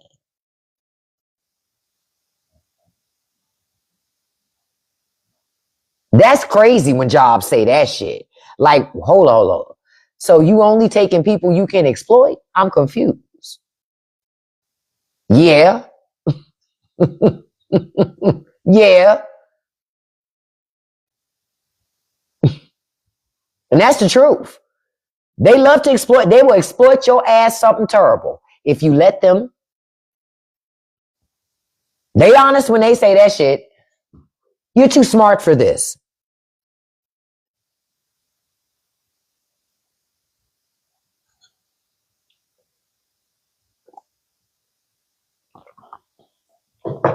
That's why when I tell y'all how I make money, I share with y'all because I know I ain't the only person that need to make money. And it's enough money to be shared. Now, remember I had told y'all about Drumbeat. Right? Drumbeat added another opportunity yesterday. I don't know how many people in here that I told about Drumbeat that are in here, but they added a new opportunity yesterday to make up to $750 just to talk about Jake Paul.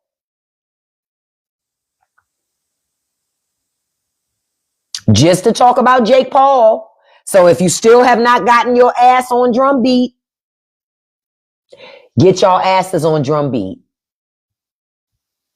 Yep. The video only got to be 90 seconds or less. You put the video on TikTok, YouTube, Instagram. They pay you for the views.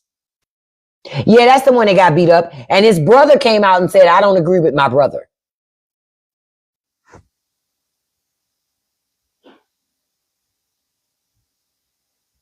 No, you're not promoting Jake Paul for a check. That's not what it is. This is the opportunity. Jake Paul doesn't get what it means to be American. You're talking about the fact that Jake Paul don't get it about what it takes to be an American. You're not praising Jake Paul. They're technically paying you to drag him. Yeah, it's a topic. It's easy. That's why I'm telling y'all, take your asses on Drumbeat, sign up. It takes about a week or two to get approved. They don't care about how many followers you have on social media.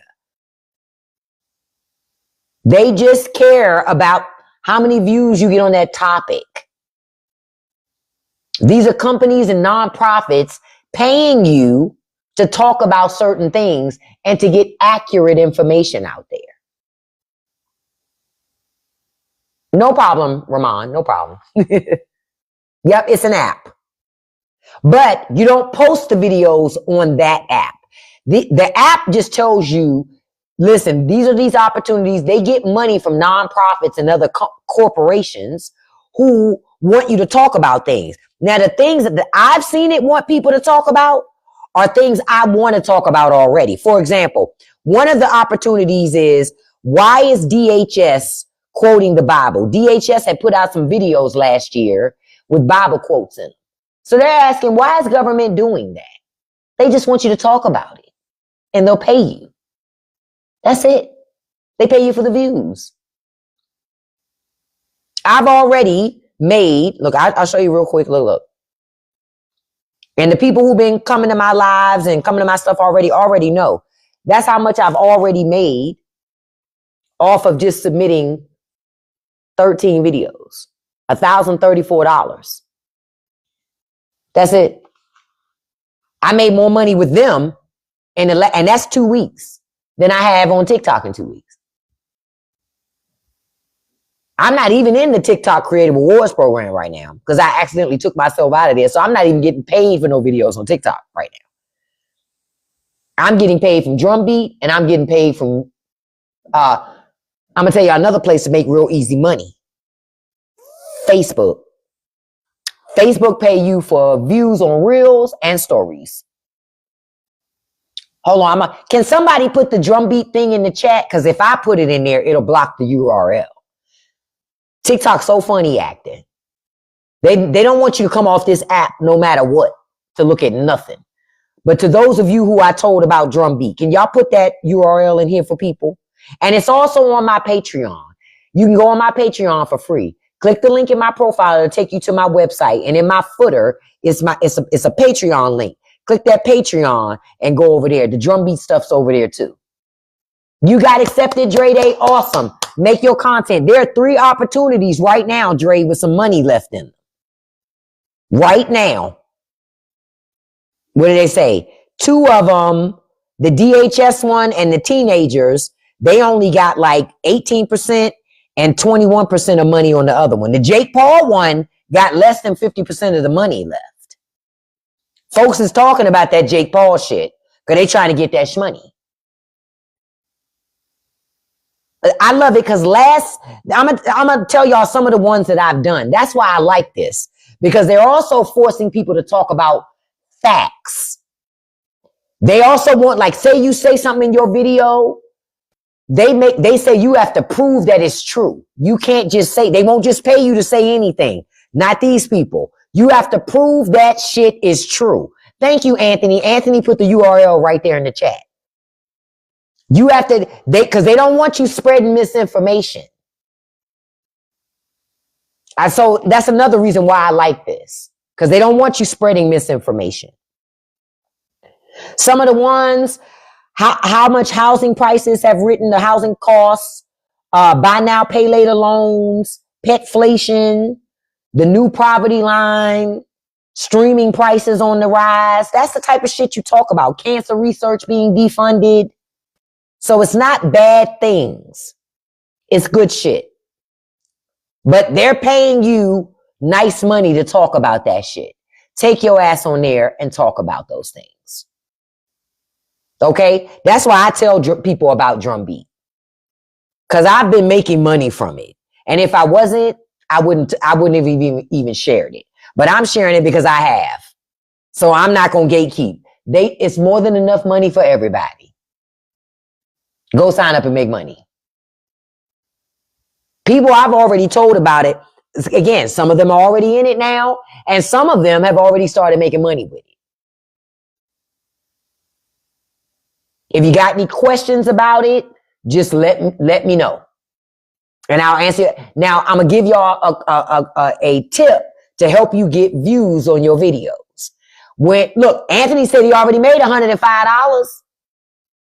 And you just started making those videos, what, last week?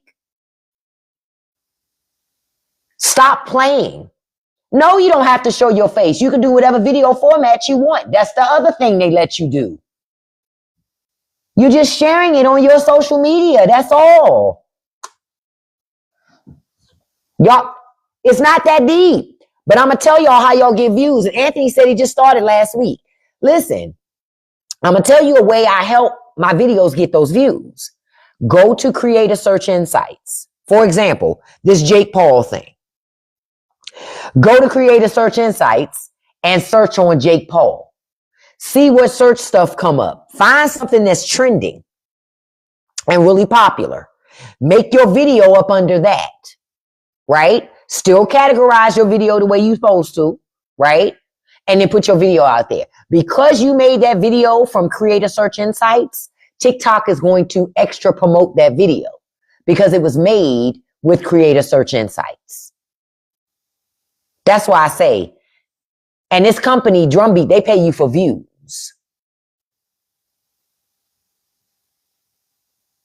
On that pet, when I talked about the high price of pet food, I made over $500 on Drumbeat from that one video. TikTok, at the time, I was in the Creative Rewards program. TikTok paid me $30 on the same video. I made $500 and something on that same fucking video through Drumbeat. Because Drumbeat paid me for the views that I got on TikTok, TikTok and Instagram on that video. I've already made almost $400 on Facebook, and I just started making money on Facebook last week. Facebook even easier to make money on because they do not require a 1-minute video to pay you. Get your ass on Facebook too. Oh, they making money over there. Facebook is paying, okay? Because you do not need 1 minute to make a video over there to make money on Facebook. Facebook pay you for reels and they pay you for stories. Get your ass on Facebook too. YouTube pay money. Now I'm not making any money on YouTube yet because I still it's certain things I still have to do. You gotta meet certain criteria to get monetized on YouTube. But if you have permission to get monetized on YouTube, you need to get your ass on YouTube. Can you share reels on Facebook to make money? Well, you can share them, but Facebook pays you for whoever views your reels. So certainly you can share them. As long as people are viewing them on Facebook, you're fine. I think on Facebook, they only got to look, I think it only has to at least be 10 seconds. Like very low bar. Right, because Facebook just want you on Facebook. Miss K, I'm going to give y'all another tip too. The key is, I'm going to tell y'all something I figured out. I figured this out. Remember I told y'all a couple of weeks back, and I'm going to take Sandra Bullock off my screen because I'm coaching y'all on something real quick, right? Remember, oh, my fireplace getting low. Hold on, y'all. I'm still talking to y'all, but I got to fix the fireplace real quick to keep this going. And I got to move the kitty to the side. Watch this, y'all. I'm just going to slide her to the side like this. She don't really care for that, but I do that so in case if any embers pop out, they don't pop out on her. You see, she ain't like that shit. She like, Bella, like, this is some bullshit. Why am I being moved? Okay, hold on. Let me put this wood. Oh. Damn it, I got my damn jacket thing in there again. God damn it. Y'all see that? Now I got the, you see that? I got to wash this thing. You see that? Ugh. Okay. Remember I told y'all, right? Oh, let me put the kitty back. Let me put her back. Cause y'all know she gonna get in her feelings. Y'all see her? She like, bitch, really? You see her? Bella be like, girl. You see her? She like this. She is not, she don't like that. She like, enough. Don't touch me. Oh, you sneezing? Oh, sorry, boo-boo, you okay? That's another old girl. Bella 23, y'all. Bella's an old bitch. But you see the look she gave me? You saw it. She didn't appreciate that shit. She don't like when I move that little mat. But I'm like, girl, I gotta move it because I gotta go in this little hot box right here. Oh yeah, Belle's old. I've had Bella ever since the youngest child was in kindergarten. The youngest child is 23. Okay? When we adopted her, she was not a kitten. Okay? She was a whole grown-ass cat when we adopted her. All y'all, somehow, some way, I caught a restriction again. I have no idea how. Make that shit make sense. I just caught 2 of them again. We're not even talking about nothing.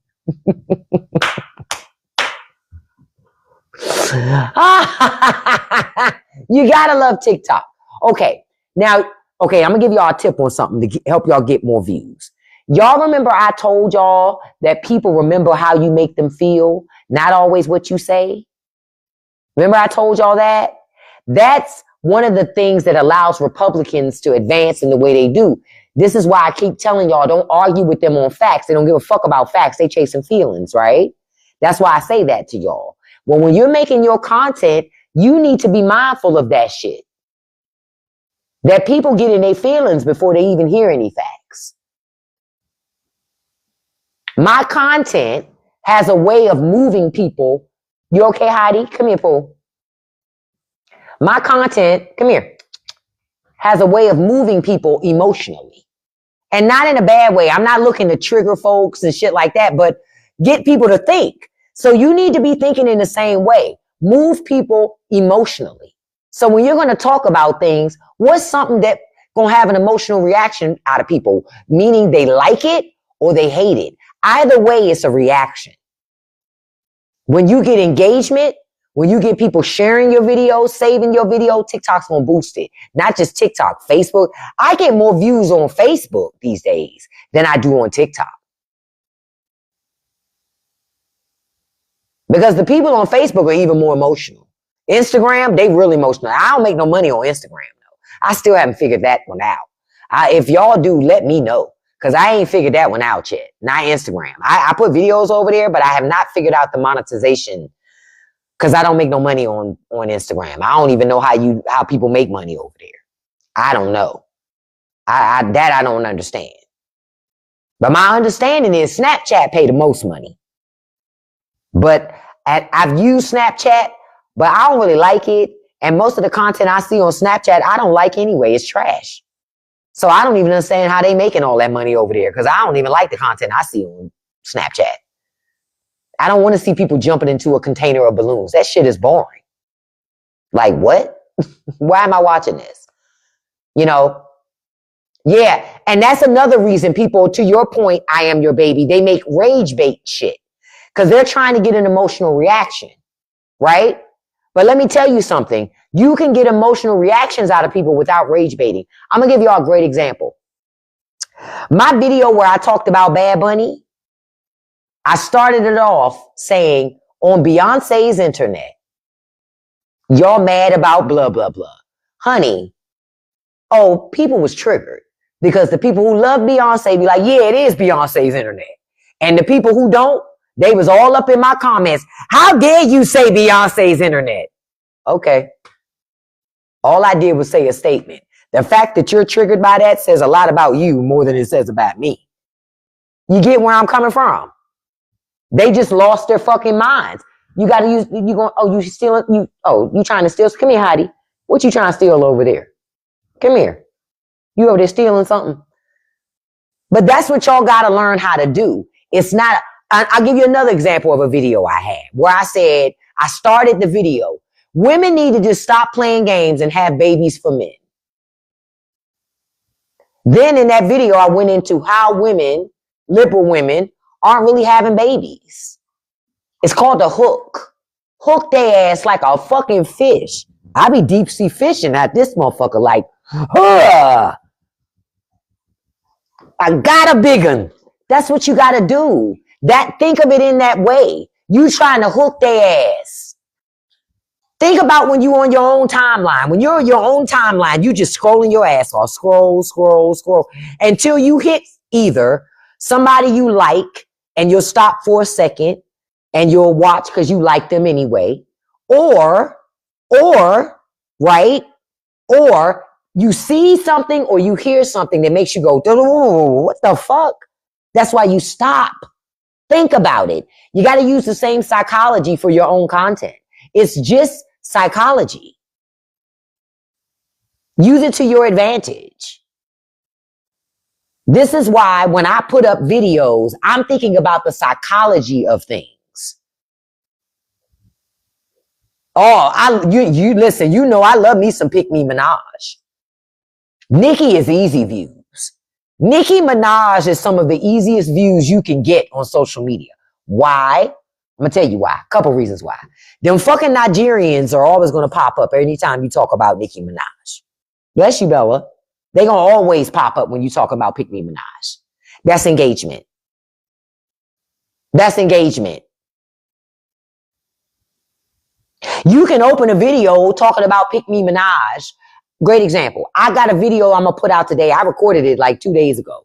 Talking about, because I know how I'm frustrated about these young people keep saying Jay-Z dated Aaliyah. No, he didn't. And so I said, y'all got that shit from Pick Me Minaj. I just ain't put the video up yet, but I'm going to put it up today. That's views. That's views. Just rinse and repeat what works, leave behind what doesn't. I know if I talk about the economy and the high cost of things, that's always going to trigger people. Why? Because we all getting got by this tight ass economy. Bam. Not Dame Dash saying Aaliyah picked him over Jay. I need Dame to be quiet. I need Dame to be quiet. Because those of us who were Aaliyah fans, we didn't like the fact that Aaliyah was dating Dame Dash at the time anyway. Because we ain't never really liked Dame Dash. So we already back then was like, ew, he don't deserve her. But it was nothing we could do about it.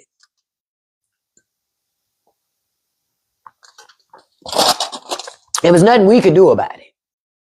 So Dame need to be quiet. We never liked that anyway. Okay? We never liked that anyway. But that's what y'all need to do. He had nothing else to discuss. Yeah, you know it's bad. When Dame Dash talk about Aaliyah, he's run out of topics. He should talk about them damn teeth. That's what I want him to talk about, them damn choppers in that mouth. What's going on there? Let's talk about that.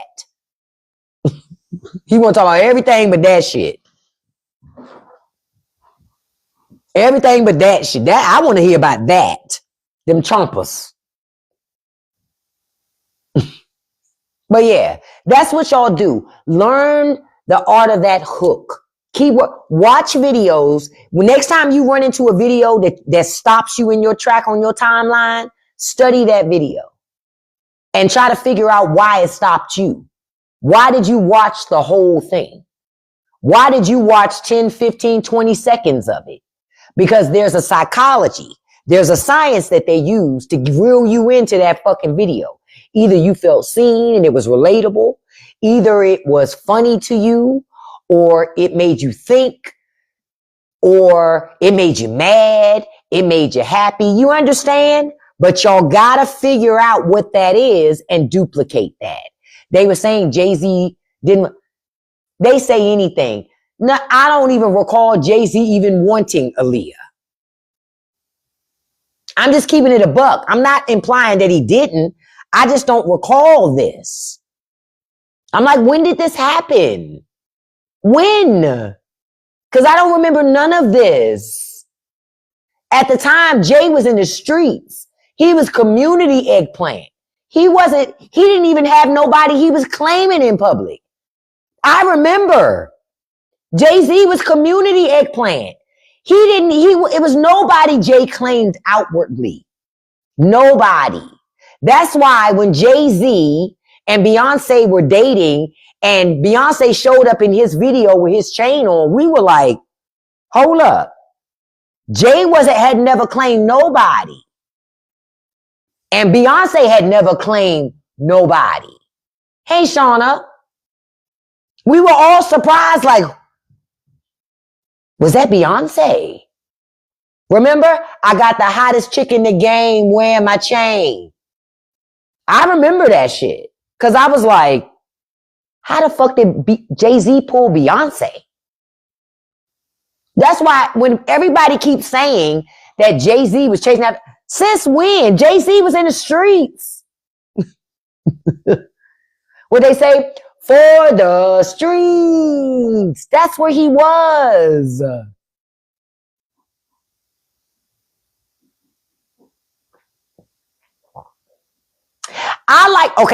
Okay, we got to have this discussion about Aaliyah, right? We're going to have this. And y'all, we're going to do our Uncensored Live tomorrow on Patreon because my ass been sitting here longer than I had anticipated. Let's have this discussion about Aaliyah versus Beyonce. Let's have this discussion, okay? I know we want to say that Aaliyah ain't no Beyonce, but Aaliyah crawled so Beyonce could walk. Catch that part. I'm going to say it and keep on saying it. Aaliyah crawled so Beyonce could walk. Alan, I ain't never seen Beyonce say Jay-Z was playing games, that's why she ain't won it. Where'd she say that at? I was a super Aaliyah fan. Where'd she say that at? I'll wait. I ain't never see that nowhere. I was a super Aaliyah fan. A super Aaliyah fan. Where?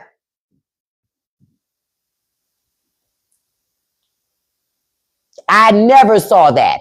I remembered when Aaliyah was with Timberland and Missy and all of them after the R. Kelly thing. Because remember, she was with R. Kelly for a while, a long time. Then all that shit came out with the marriage certificate shit about R. Kelly marrying Aaliyah. And then her family got her away from him. And then Aaliyah went from that camp over to where Missy and Timberland and all them was.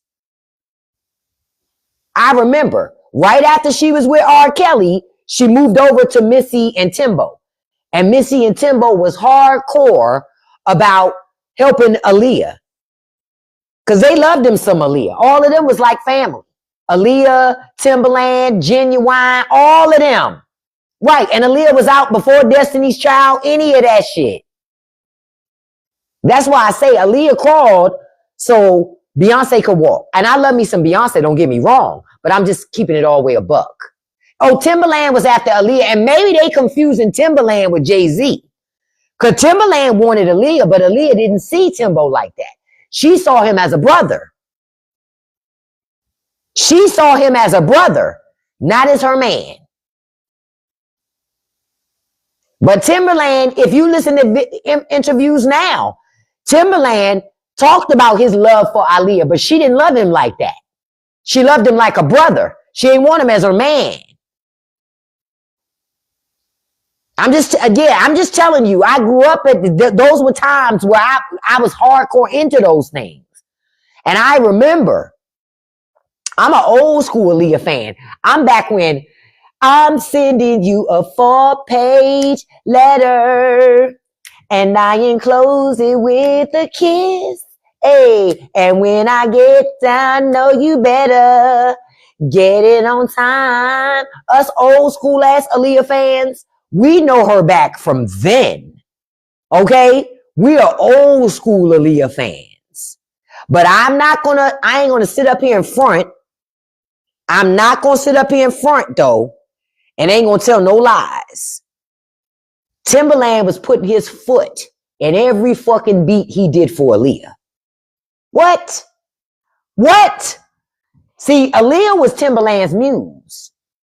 Aaliyah was a muse for Timberland. That's why when she died, that shit hit his ass hard. Because Timbo used to love to do beats and have Aaliyah all over the top of his fucking beats, singing over them beats. What? Say it again. Timbo wasn't no joke during that time. What? Him and Missy used to put their foot in Aaliyah beats. Because Aaliyah was going to dance. She was going to sing. And notice, I don't call her Aaliyah. I call her Aaliyah. Because that's what we knew her as. Because I was like I'm telling you, I was a super fan.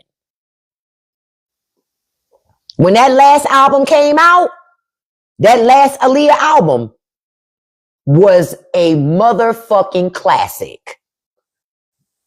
When she came out with that, dun, dun, dun, dun, when Timbo came out with that, cut your rhyme, cut your name, and what you're speaking, girl.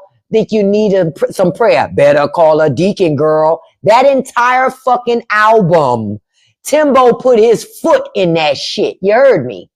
You heard me. Nobody had beats like Aaliyah. Nobody. Aaliyah crawled so Sierra could walk. Real shit. Aaliyah was the midsection that we knew. Let me tell you something. I could pick Aaliyah's navel and belly button and midsection out of a fucking lineup. You didn't even need to show her face. All you had to show was a fucking midsection. I'd be like, oh, that's Aaliyah. That's Aaliyah. I know who that is. We knew who she was. Man, rock the boat. Man, listen. Hey, rock the boat. Rock the boat. Work it in and work the middle. Hey, change. Look, I can't dance, so I couldn't do it. So I'll be at home like, okay, Aaliyah, stroke it for me, rock the boat. And that video still make me cry. I love that video, but it also makes me cry because she died after trying to leave that island from filming that video. That was the last video we got from Aaliyah. Oh yeah, listen, don't get me started on Justin Timberlake. Don't get me started on Justin Timberlake. Because if it wasn't for Aaliyah dying, he never would have got the beats he got for that album. Never.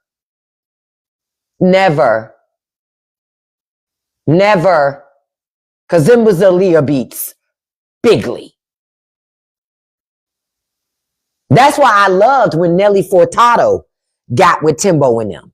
Because I said, ooh, I'm feeling that feeling again like I used to feel when they was with Aaliyah. I loved when Nelly Furtado was with them. Because I was feeling that feeling again. They were having fun again, making music together. I remembered. That's why when I hear these stories about Jay-Z, nah. Jay-Z wasn't chasing Aaliyah. Jay-Z was in the streets. Man, that Nelly Furtado listen. The youngins will never know. Oh, what a time to be alive. The youngins will never know. And quiet as kept, can I say this about Nelly Furtado? She is thicker than cold peanut butter these days. She looks so good. She looks good. She ain't messed with her face. She looks good. Real talk. Nicki crashing out again on social media over Jay-Z. You know the sad part about Nicki is she could have had a real legacy. And she messed it up with the decisions that she's made after the music. You know what I mean? She messed it up after that.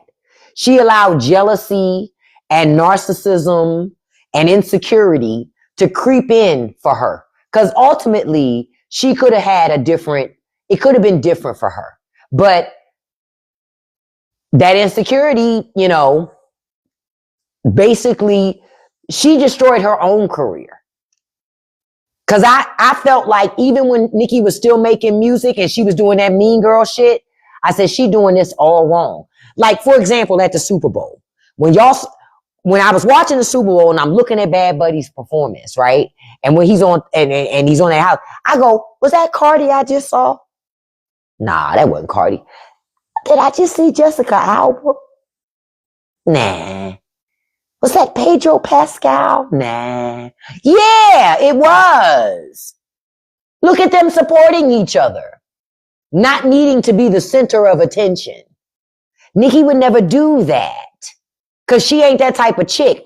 I'm telling you what would have solidified Nicki as one of the G's and one of the and would have like kept her had she paid it forward, but she wouldn't do it.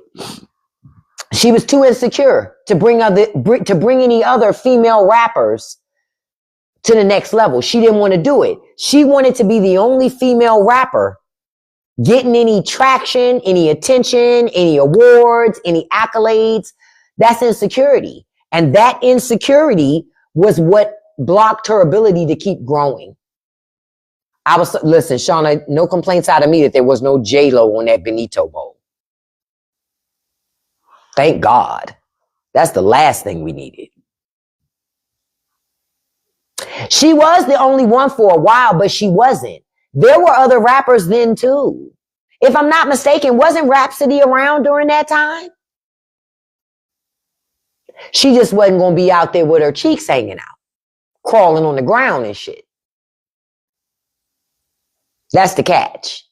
She wasn't going to be out there with her cheeks out, crawling all over the ground. Quiet as kept. Nicki didn't even want to be the next Lil' Kim. She wanted to act like Lil' Kim never existed. Rhapsody ain't never got her credit that she deserved because she don't play the game that a lot of times is expected for female MCs to play. But she didn't play that game. She let her bars speak for themselves. She didn't play that game. Quiet as kept. Lizzo got better bars than Nicki Minaj. Yeah, I said it. Lizzo is a better rapper than Nicki Minaj. Yeah, I said it. And I ain't even a huge Lizzo fan. But she got better bars than Nicki Minaj does.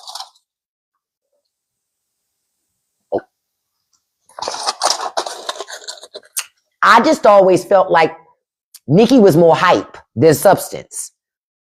Not to say that some of her stuff I didn't like, but I felt like she was more hype than substance. The hype was because she was a part of Young Money.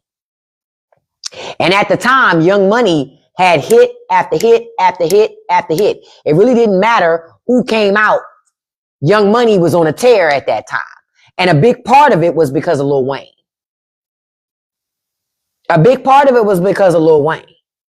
But understand, when Lil Wayne fell off, so did Young Money. They sustained for a little bit with Drake, but Drake was not going to be enough to keep Young Money going because Drake ain't from the streets. He had only been validated by people who were from the streets. But when they stopped, I will give Nicki that. Nicki is she's a good feature artist. Because on that Trey Songz thing, hold on, y'all. Hold on for 1 second.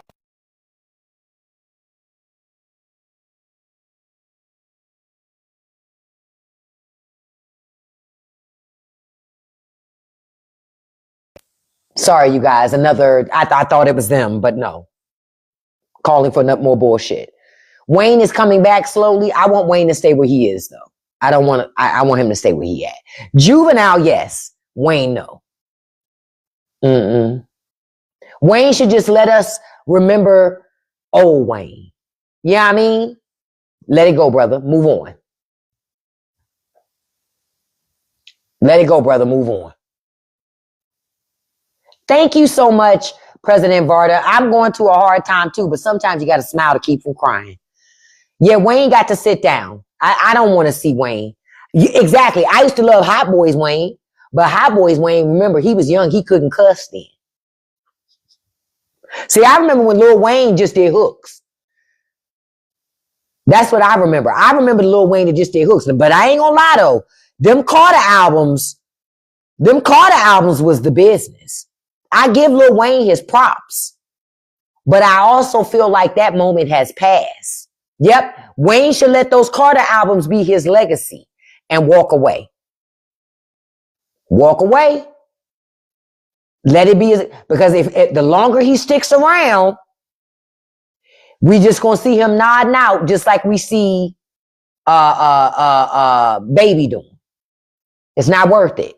If Lil Wayne want to keep himself being with the respect that he has, he should just chill out and go on and just do something else. But don't make no more rap albums. Just don't do it. If you're not going to be in it with a clear mind, you understand? I don't want to see it. It ain't nothing worse than seeing an old entertainer that's deep in that dark place like that. I don't want to see that. It fucks everything up. You have a great day too, Madeline. It fucks everything up. Like, I loved Michael Jackson, but at some point it was like, bruh, you need to hang that shit up. Like, hang it up, bruh. Hang it up. You fucking with your legacy, homie. You fucking with the legacy, homie. And it's that same thing. Sometimes you got to hang it up and back away from the shit because you have a better legacy when you don't keep fucking with it. Barbra Streisand is really great at that. Barbra Streisand gave us enough, and then Barbara said, okay, that's it. I'm done. It's been fun, but I came, I saw, I went and did everything I needed to do here. That's it. I'm good. And I love me some Barbra fucking Streisand. You talking about a singing bitch? She gonna sing the paint off the fucking walls. I don't for 1 second think that Barbra Streisand can't sing anymore. Of course she can. I bet you she's singing her ass off in that house. But we don't get to hear it. But I bet you she can still sing though. I bet you she can still sing. We just don't get it. Cause Bab said when she did that last fucking concert, y'all remember? It was broadcast, I think, on HBO.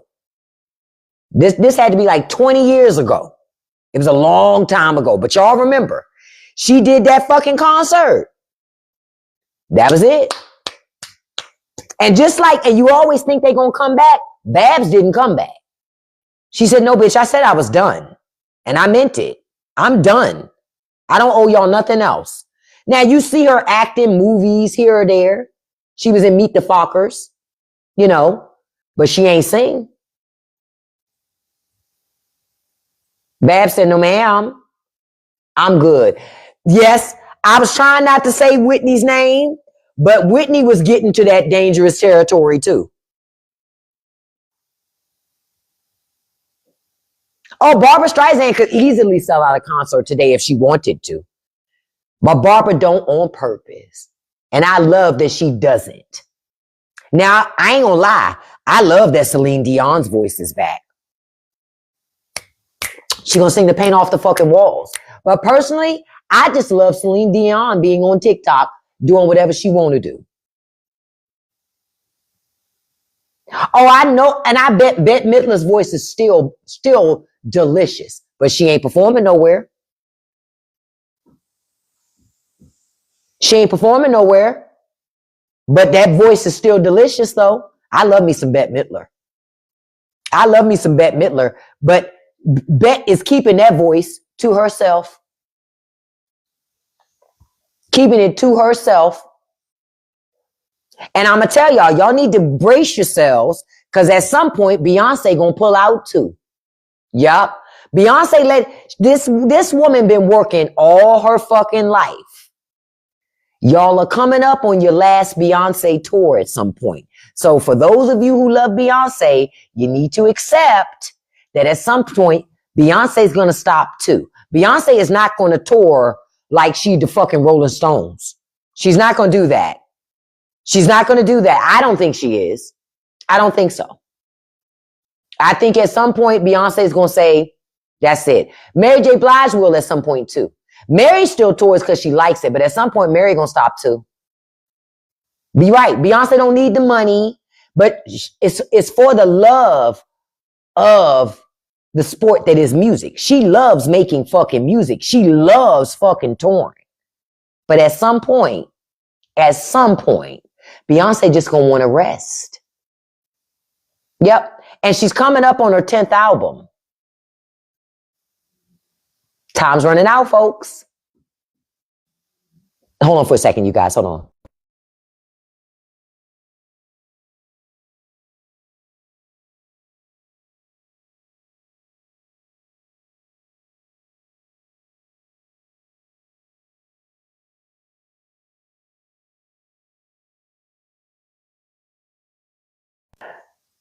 Y'all, I answered that call with such hope because it had the same area code as the unemployment office. But no, it was a robocall with Joe from the Police Officers Union trying to see if I would donate money. And right after I hang up on Joe, I guarantee Joe's going to call back on another line. Now he's calling for the Firefighters Union. If you don't get your ass off my phone. I'm so sick of these people. Oh, Beyonce was good in Cadillac Records, but I think at some point, y'all going to get from Beyonce what you got from all of the others. She's not going to make any more music, and she will not be acting in movies. Beyonce just going to go on with her life and relax and have a good time because she's been working all her fucking life. At some point, she going to have to just roll out. Okay, can we talk about that too? And then I really got to wrap up because I do need to call unemployment. Can we talk about that too? I don't know why Tamar Braxton's on live asking for gifts. I don't know why. Thank you so much, Betty. I don't know why. I dug into the hole earlier this week, last week myself. I'm sorry. Because I was like, because I'm scrolling on my For You page and I said, I go back. I said, Tamar, you know what I thought? How the fuck am I supposed to compete with that? Listen, the internet was one of the few places regular people could make money. But when celebrities get on the fucking internet and they're making money, well, guess what? We're fucked. We're fucked. Because we all know regular people love to give their money to celebrities. So, I don't know. She just say she on here making sure her team wins. I don't even know what the fuck that means, y'all. I don't know. I don't even know. I don't know. But I'm assuming Tamar is the first of many. That's the only thing I could think. You say, do I remember how when Oprah grilled Toni Braxton on them? Yeah, I remember that. Oh, your husband downloaded a bunch of Bad Bunny. I've been listening too. I'm telling you, after that halftime show, I said, oh, I'm in love. I am now a Bad Bunny fan for good. I am a Bad Bunny fan for good. I loved it because Bad Bunny's going to teach me Spanish. Bad Bunny's going to teach me Spanish. So I'm happy. I'm happy. And let's not call it the Super Bowl anymore. Let's call it the Benito Bowl. Because we didn't give a shit about the football, right? None of us were there for football. We were there for Bad Bunny. I was there for Bad Bunny. I didn't give a shit about football. You said who else on TikTok? Elise Neal, Woody, and DJ Nice. They're all on TikTok. I knew about DJ Nice, but they're on TikTok. See, man, it's hard to compete with that because people love celebrity culture. You know, people love celebrity culture. I'm seeing celebrities online, like doing commercials for like menopause supplements, and I'm going, now wait a minute. How are we supposed to get the deals for menopause supplements if y'all are getting the deals for menopause supplements? It doesn't work that way. What? Soulja Boy too? Wait a minute. Why is Soulja Boy on here? Don't he have money? Chance the Rapper? Come on. Why are they on here? They don't have money. Look, y'all pushed Timberland off of here. When he came out with that AI thing, y'all pushed his ass right off of here. People pushed Timbo's ass right off of TikTok. They said, get your ass out of here. Out here stealing music and ideas from people, pretending that you were trying to help folks in your life. Then you come out with this AI tool. And I'm with you. I am your baby. I need them to send me money. Why would I send money to Tamar Braxton? But people send her money. They send her money. And she be winning them battles. I don't understand it. I don't understand it. When I told you, I was on TikTok the other day, I'm scrolling my live, I run into TikTok, I run into Tamar on live. She wasn't even battling. She was literally sitting on her cell phone, scrolling her phone, and then she would put it down. She would go, hey, y'all. And then she would pick it back up and just scroll on her phone. And they just sending gifts. And I'm going, how are we supposed to compete with that? We can't. We can't compete with that. We can't. To me, it's not even real content because she's not doing anything. She's not talking about anything. She's just there. So why would I watch that? I don't watch it because it ain't nothing there. I did go in one time. I went inside a battle she was doing because I wanted to just see. Even the battles are boring. All they doing is begging for shit. That's why I don't do battles. I did battles, I think, twice. And I was like, this is stupid. So I'm battling to beg people for money. Yeah, fuck all that. I'm not doing that. I'm not doing that. Because I don't spend my time on TikTok begging folk for money anyway. So I'm supposed to be on the live, on a TikTok battle. Come on, y'all. Come with the gifts. Come on, y'all. You got to do more gifts than this person over here. Come on, more gifts. What? That's digital panhandling. I'm not doing that. I'm not doing that. I'm not doing that. Because to me, that's what a battle is. And I'm going to tell you the thing that ultimately turned me off. And look, I'm going to tell you all this story as I wrap up. Honestly, this is the one thing that really turned me off. I got a loose leg on this chair somewhere. This is what turned me off from battles. Yeah, Tamar on TV. On here battling too. For those of you who've been watching me for a minute, y'all saw one time where I joined a battle. I was trying to battle, and these little kids popped up on the battle. They had somebody mama's phone. Okay, they had took one of their mama's cell phones. And I never forget this shit, because they had on cheerleading uniforms. They was at some little cheerleading competition. And the little babies, they got the little, so I see them, and so I'm sitting there waiting for my battle person to come up, and then these little kids just come over. And I say, wait a minute. What y'all little kids doing on here battling? Your mama know you got her phone, and you up here battling. Them little kids cussed me out and then left the battle. They was probably in elementary school. They was not even in no middle school. Them little kids cussed me out. I said, oh no, I ain't never do another battle after that. Cause I said, I'm not built for the shit. I'm not built for it. Cause I be done cussed these little kids out and then got my page taken down.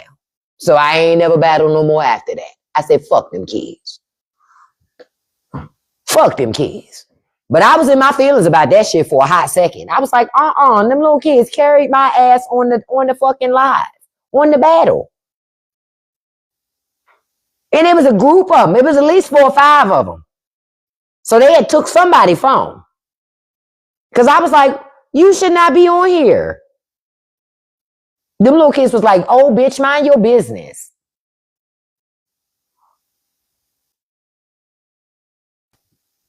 The nerve.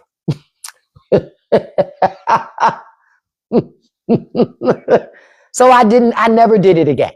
And then every battle I've ever seen since then, I'm like, yeah, they just begging for money. So I don't do them. What I have found for me, I get tips based upon the content and what I talk about. Things of value. So that's what I do. I try to do things of value. Not just come on here and be like, give me money, give me money, give me money, give me money, give me money, give me money. Like the fuck? I don't even stay in battle. I don't stay in lives like that. I be like, I ain't giving you shit. You ain't doing nothing. Now I'm going to tell you who live I pop in and give her money. That damn Chantal. Chantal is doing the Lord's work. That lady who be talking about body count don't matter, the lady I told y'all about, oh, she doing the Lord's work over there. Because it is so fucking funny how she drags people who try to come to her live and not follow the rules, because she don't play that shit.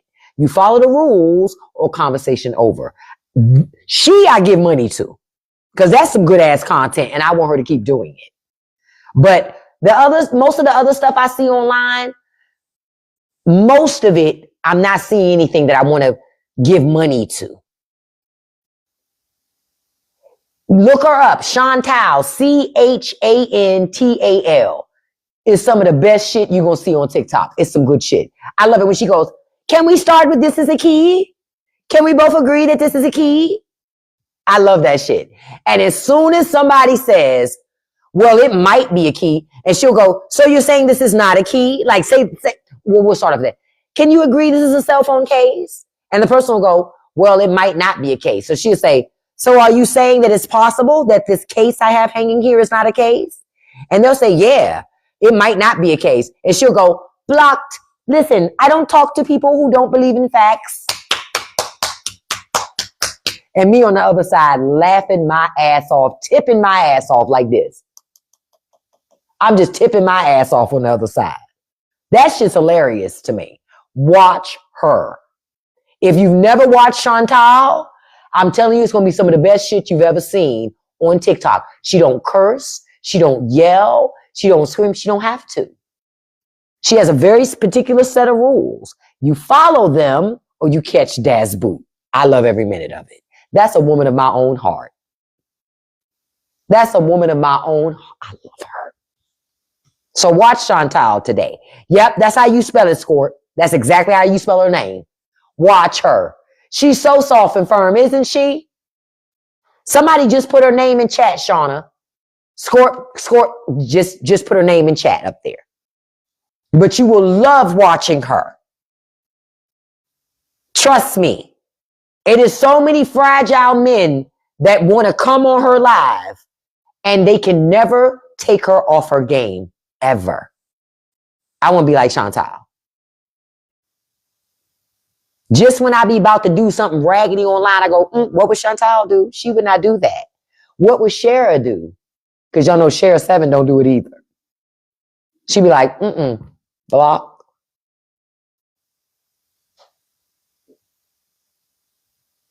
So I love it. But I got to start wrapping up this morning so I can take Miss Hattie Mae Jackson out here to use the restroom so she can use the bathroom this morning. Listen, go find her and let me know what you think about her. I'll be back around this afternoon. I'm going to try to call unemployment office again and try to get some assistance and see where I can get with these people. Do you think the battles will end? No, the battles are not going nowhere because TikTok uses them to keep people on the platform. And now that they're getting celebrities to do them, it's another way to keep us on the platform. That's all. Another way to keep it. But y'all have a beautiful and blessed day, okay? No problem to you, Lane. No problem. Y'all have a beautiful and blessed day. Listen, thank you for the 118,000 likes. I appreciate you. Thank y'all for, we did over 130 shares. I appreciate that so much. It helps, other people discover me. Before I get out of here, I want to send a shout out to my top 5 gifters. I try to do this every live. Number 1, beautiful, Miss Beautiful, Scorp Queen. Thank you, beautiful. Number 2, beautiful, I am your baby. Thank you so much. Number 3, beautiful Valerie. Thank you so much, beautiful. Number 4, Miss Beautiful, dearest Amanda. Thank you, beautiful. Number 5, beautiful Shauna B. Thank you so much, beautiful. And a special shout out to number 6, Miss Beautiful Lois. See, I got all the beautiful ladies in here. See, when you don't act like no creep, gentlemen, and I have a lot of non-creep guys in here, but when you don't act like a creep, the ladies are there. They're there. You're very welcome, Alan. Thank you so much for being here and listening this morning. The women are there if you ain't acting like a creep. If you ain't acting on creeptacular, the women are always there. That's real shit. They're always there. Trust me on this. Nobody loves men more than women. Okay? So listen, I love you all. Have a beautiful, blessed day. Plus, I got to record the newest episode of the Straight No Chaser podcast today. Oh, I love to say creeptacular. Because that's an exceptional creep. You know what I mean? You got your creeps and then you got creeptaculars. Those who are like way weird, where you're just like, bruh, you ain't got no mama, no sisters, no nothing that taught you that this is not the way, but whatever. I digress. I love you all. Listen, don't let nobody live rent free in your head. Don't feed any trolls, and you can accomplish anything you put your mind to as long as you stay consistent. I love you all. Don't forget, tomorrow we will do a Straight No Chaser uncensored live on Patreon following our TikTok live. Okay. Peace out. And I'll see you this afternoon, everybody. Have a beautiful